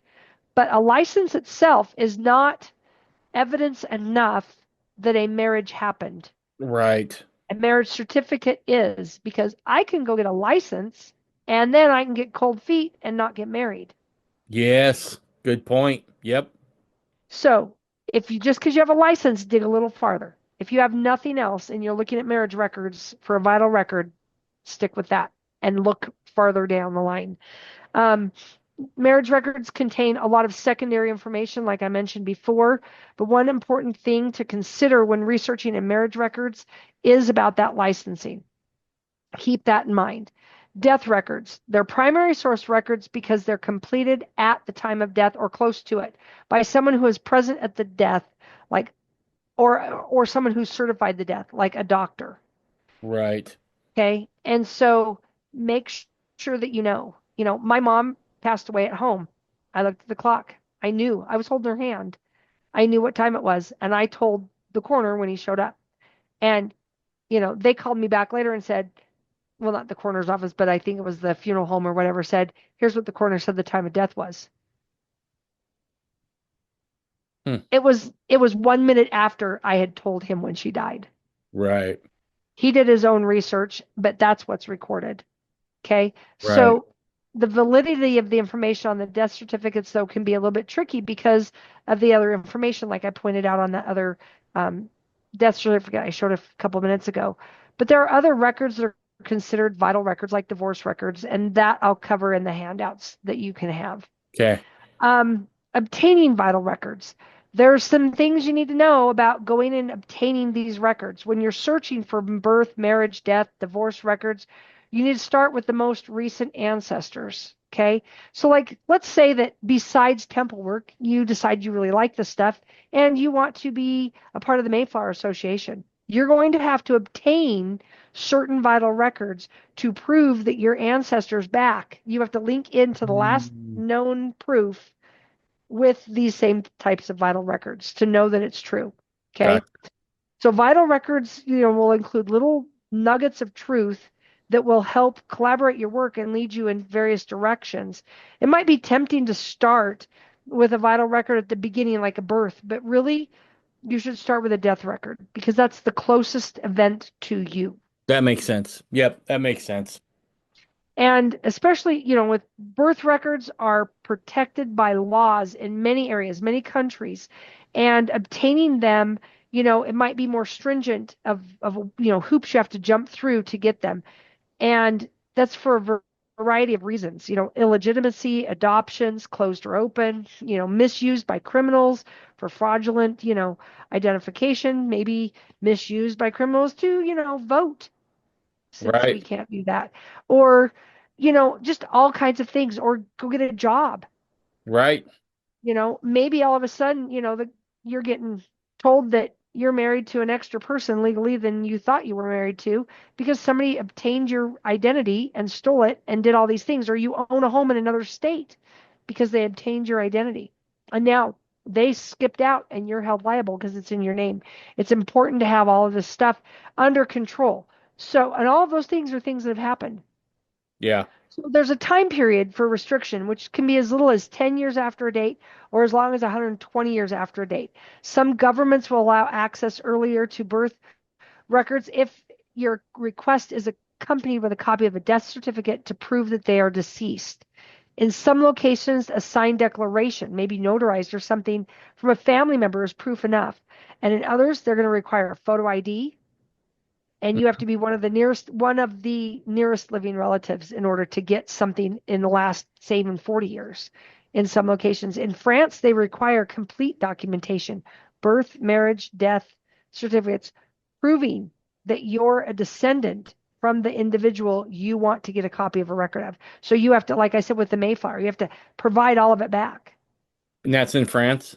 Yeah, that's in France. Makes sense. The Germans always did want that information. Sorry. Yeah. Sorry to anyone listening in France. Okay, obtaining vital records though. Here's a tip. Be sure to note when you're in your request, whether you're there in person or you're doing this online, that you want the long form. That is a full photocopy or a full new printout of the record versus the short form. Short form is usually a transcription of the original record and isn't always counted as a primary source Gotcha. because it's a transcription. And you can do a lot of this online. You don't have to drive around or fly over to other places to go get these. A lot of these you can do online, and this is just one way that you can do it is with Vital Check. There's others. I Gotcha. was just giving you a resource there. So, but these days it's really easy just to go on and get it. There's a fee, and you will Okay. have to upload some of your documentation into their system to get it. Some of them you can set up an account. So if you go back and use the same service over and over again, you don't have to upload all that stuff, unless Gotcha. maybe your driver's license expired or something.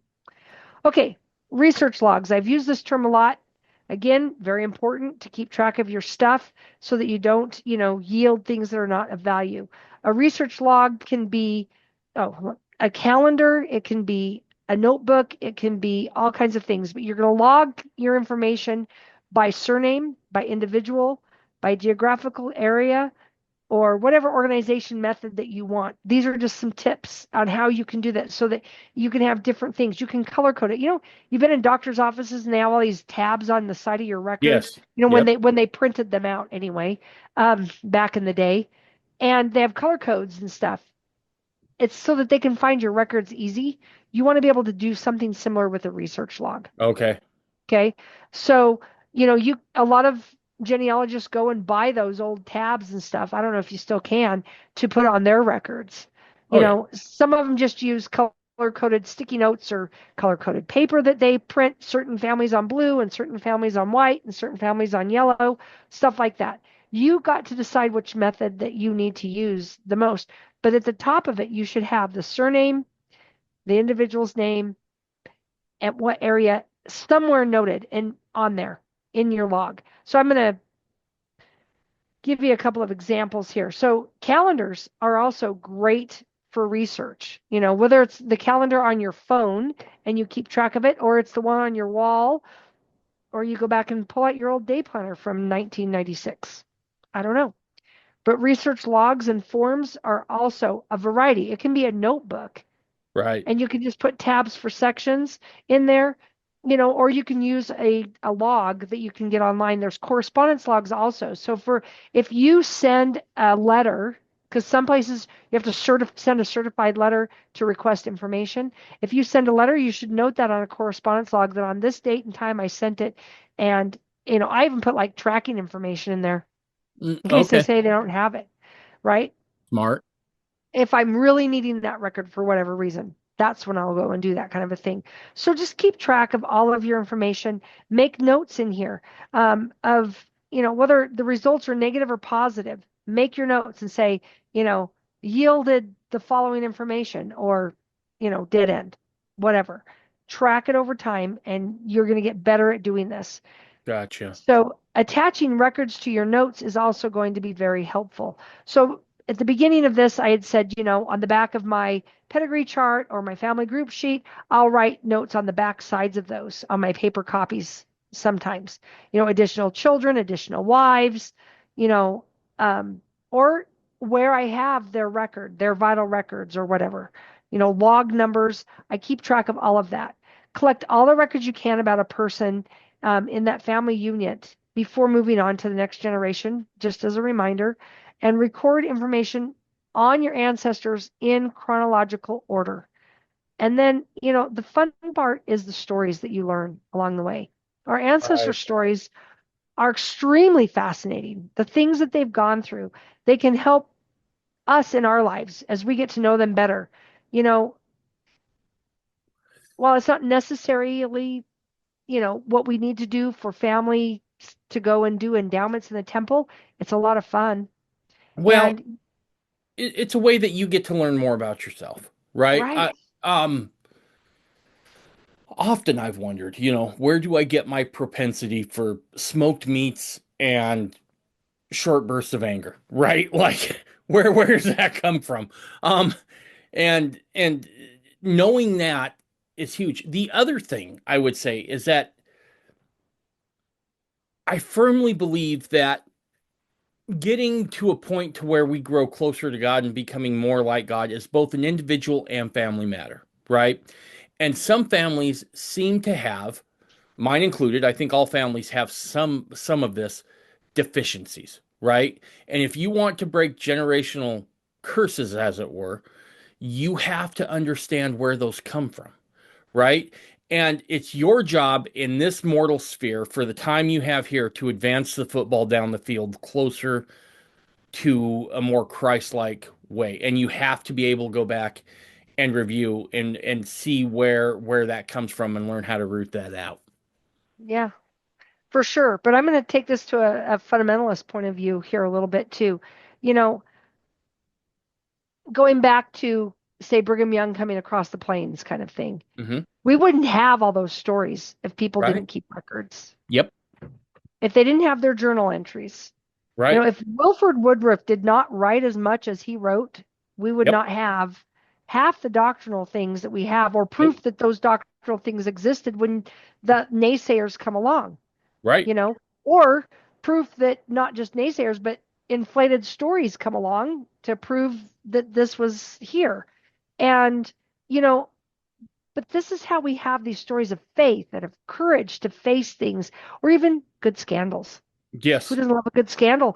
Those are great stories to save for Thanksgiving when everybody's there. Yeah. Oh yeah. Good scandal story is amazing at Thanksgiving. So, not only getting to know them for you, bringing them to life for you, and it helps you recognize them, like if they're in the temple or they're in your home, they're around us.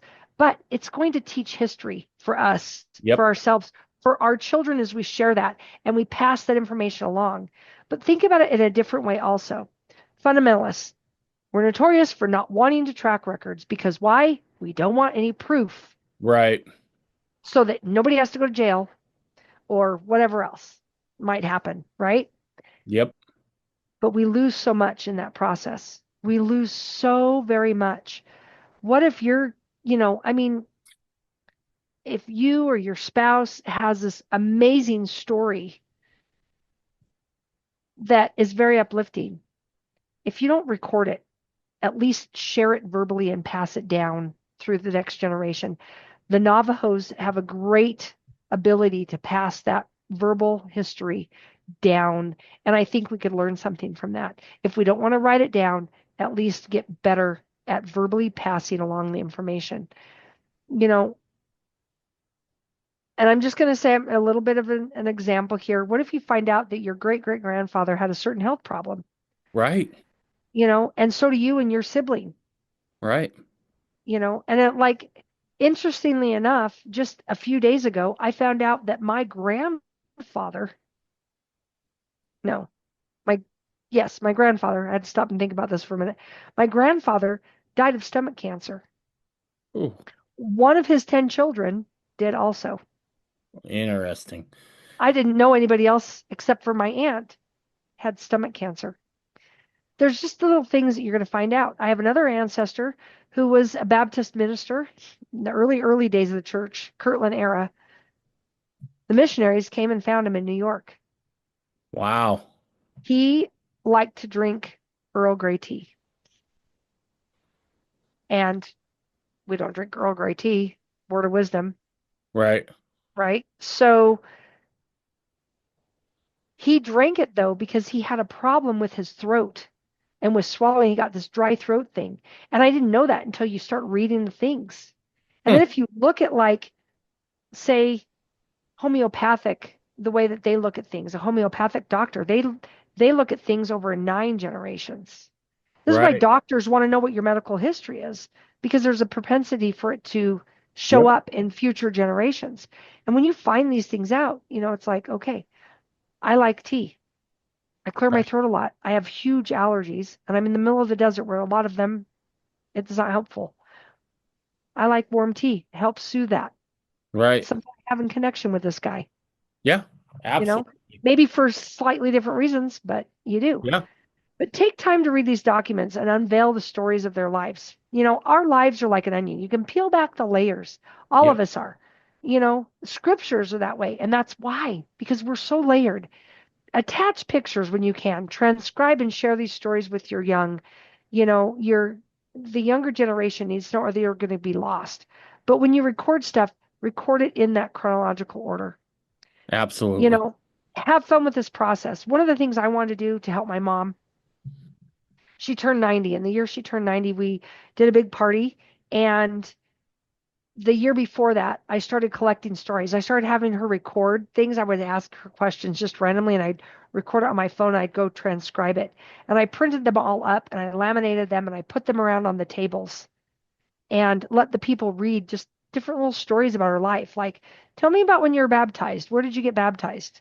You know, was it a cold, Absolutely. icy river, or tell me about when you lived up by Cardston, Alberta, and in this Hmm. small little town, and when the wolves came in? Because she used to tell me that story when she was little, and I wanted it recorded. Just different things like that. Ask your parents, how did you meet? Right.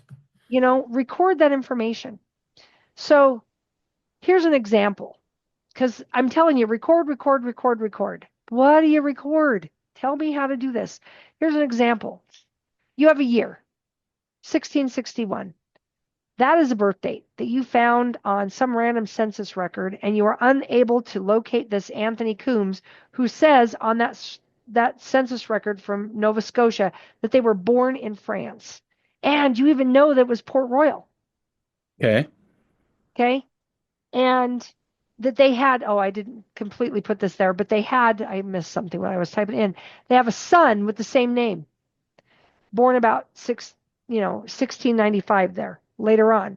So we're looking for this. Oh, I put it on the next line. So we're looking for all this information. We have these dates in here Right. about this and about that and between this date and that date. Well, let me tell you a little bit, because later on, this Anthony Coombs shows up as Anthony Coombs in Massachusetts. Hmm.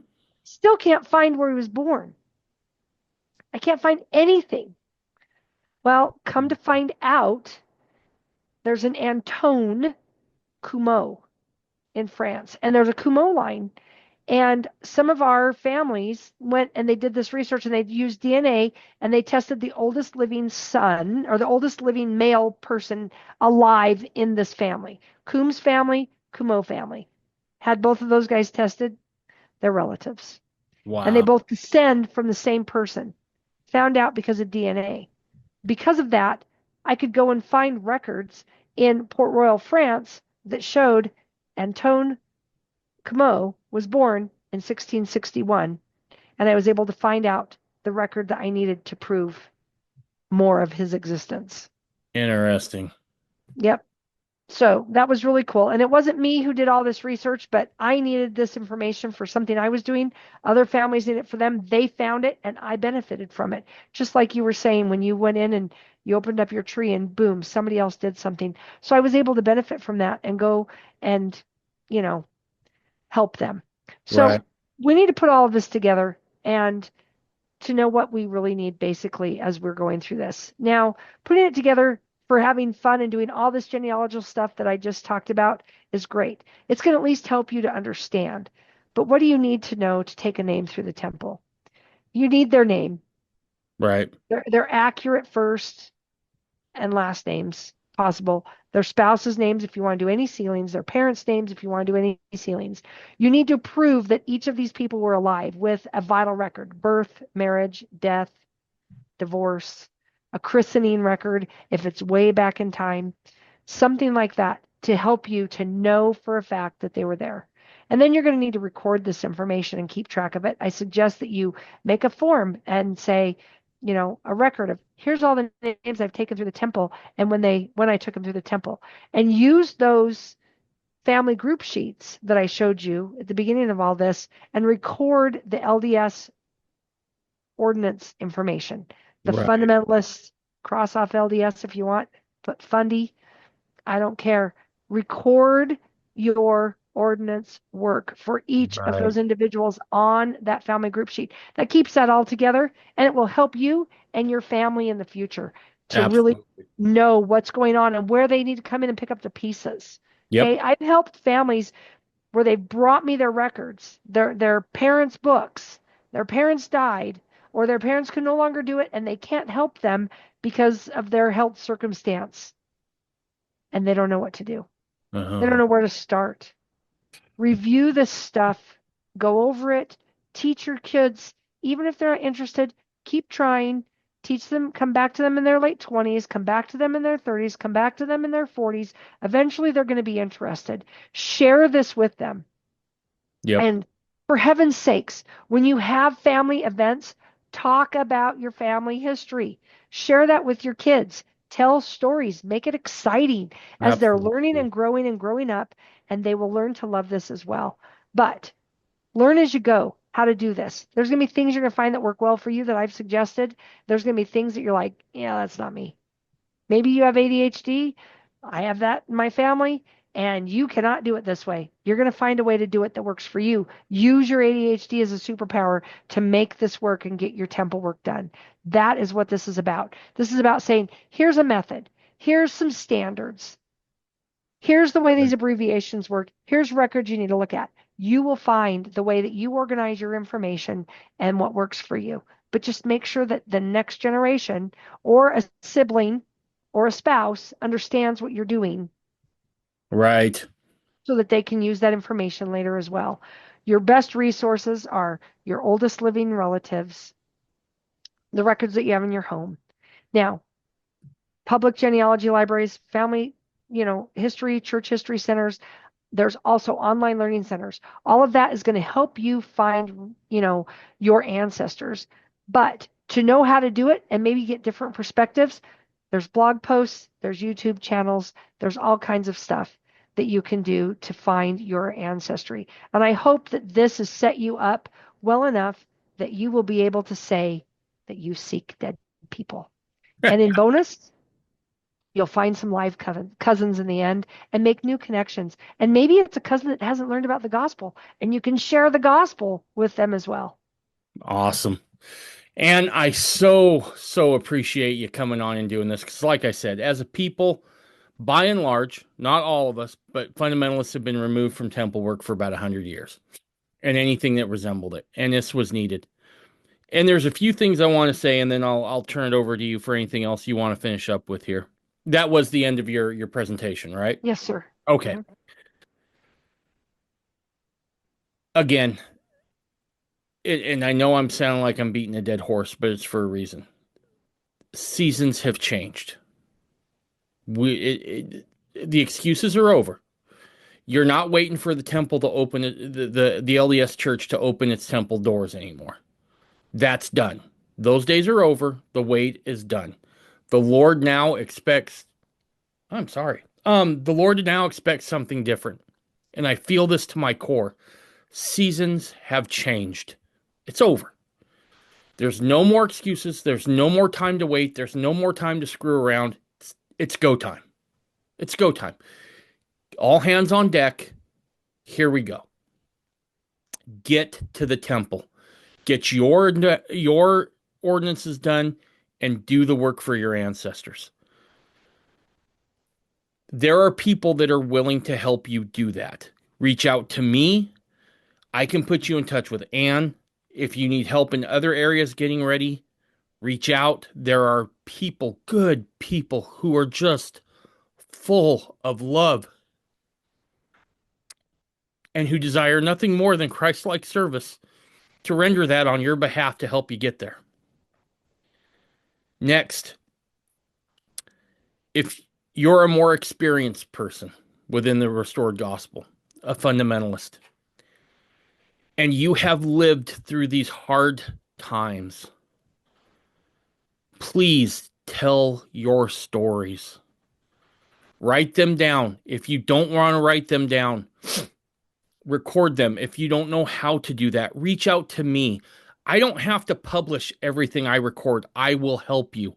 I will spend whatever time it needs so that you can have those to pass along to your kids because you did a great, great, great service in the sacrifice you rendered in living on the down low until we can live today.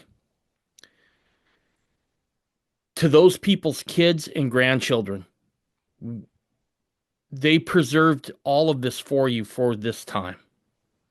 For this time, they suffered in silence, in the shadows, to make sure we had an opportunity to do this. All roads in the restored gospel lead back to the temple. Every one of them. That's not me saying that. That's Joseph Smith. That's Brigham Young. That's Wilford Woodruff. That's John Taylor. That's on down. All roads that you take in the gospel lead to the temple. And without that, your journey is incomplete in this mortal probation. Kick down the doors, turn some tables over, and get your rear to the temple because it's time.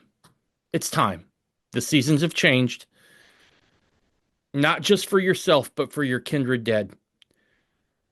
Because if these ordinances are what Joseph said they were, unchangeable, delivered by Adam to man,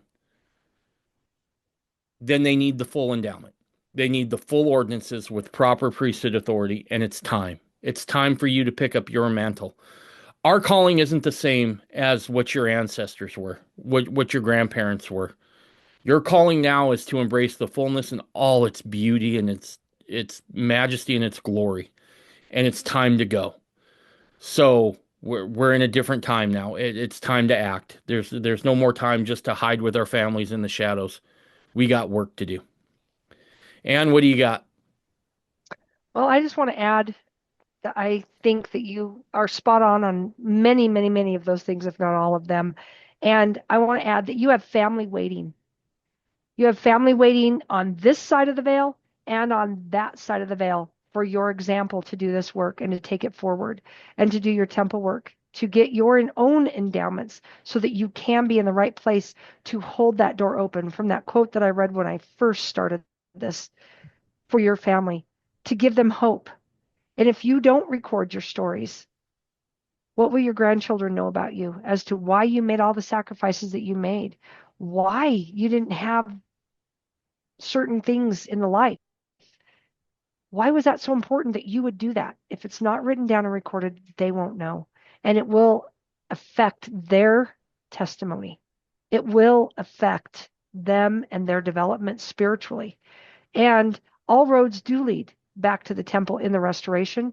But I will add, they lead back to that temple work in the Book of Mormon, in Mm-hmm. the New Testament, and in the Old Testament. The temple is the path back to our Heavenly Father, and it is a key for eternal life. There are things that you will learn in the temple. When you take out your own endowments, there are promises that you're going to make, covenants that you're going to make that say you will keep and do certain things that are going to be required when you pass this life in order to get into the presence of our Heavenly Father. And if you want to know more about that, read Brigham Young. Sorry, My boy Brigham. I'm gonna have to find this. I know where it is in this other book, but I don't know if I have it in here. I have it somewhere. But basically, there's a quote. I'm not going to find it in here. There's a quote that he was at the laying of the cornerstone of the Salt Lake Temple. Now, it didn't get finished in his lifetime, but the laying of the cornerstone, there were hundreds of people that are just like the Mormon fundamentalists today. And in my mind, the current modern day LDS, because they also don't have it. Right. I'm just going to say, you don't have the full endowment. There's been hundreds of changes in the last 20 years, let alone the last 50, to the temple ceremony.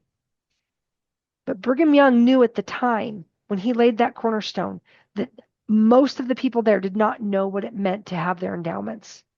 Right. And he made a statement. Go back and read that information. It tells you that what you learn in the temple is what you need to know. Yep. Your passwords, so to speak, to get into the next life and to continue progressing.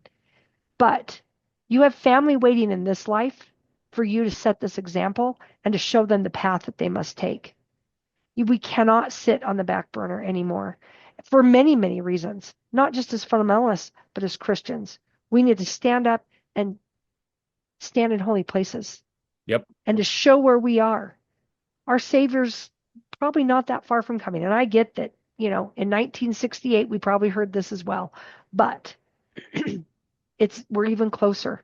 And if you can't see the signs around us right now, we need to do this. And we need to get in the practice and habit of doing this so that when our Savior returns, we know what to do when he comes to help him, to help our ancestors who return with him to get their work done that we haven't been able to get done in the temples over the last 100 years, but even in the last year, 5 years, 20 years before the Savior comes again. But it's also most important to understand why this is all here for us. It is to tie us back, to link us to our family that awaits on both sides, where we're at and on the other side of the veil, so that we can be bound together through covenants and choices that we make to stand with our Father in heaven, Michael, who wants us to return with him and to proceed in the next steps of creation. That is why we must do this. It is bigger than you and I. It is bigger than our ancestors and our pile of books and records that we have, names we have to take through, that we feel overwhelmed in even being able to get done. Do it every time. Every time there's a temple session in your location, in your church, you need to go and do that. You need to follow it. And there are several different fundamentalist groups that have endowment houses or temples.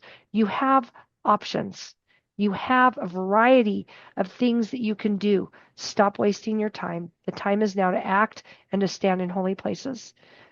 And it is my testimony that if you act with the spirit of revelation and the Holy Ghost is your guide, you'll be led to do exactly what you need to do and be in the right place to do it. You will hear his voice as he speaks with you, and you will be able to help the ancestors who are desperately waiting. Beautiful. All right. And again, thanks for setting this all up. I know this was a pile of work, and I sure appreciate you and all the time you put into this and all the years you spent perfecting this. Um, I love you to death. I I love appreciate you you being too. here. So hang out for 5 minutes. Everyone else, we'll Okay. see you next time. Bye.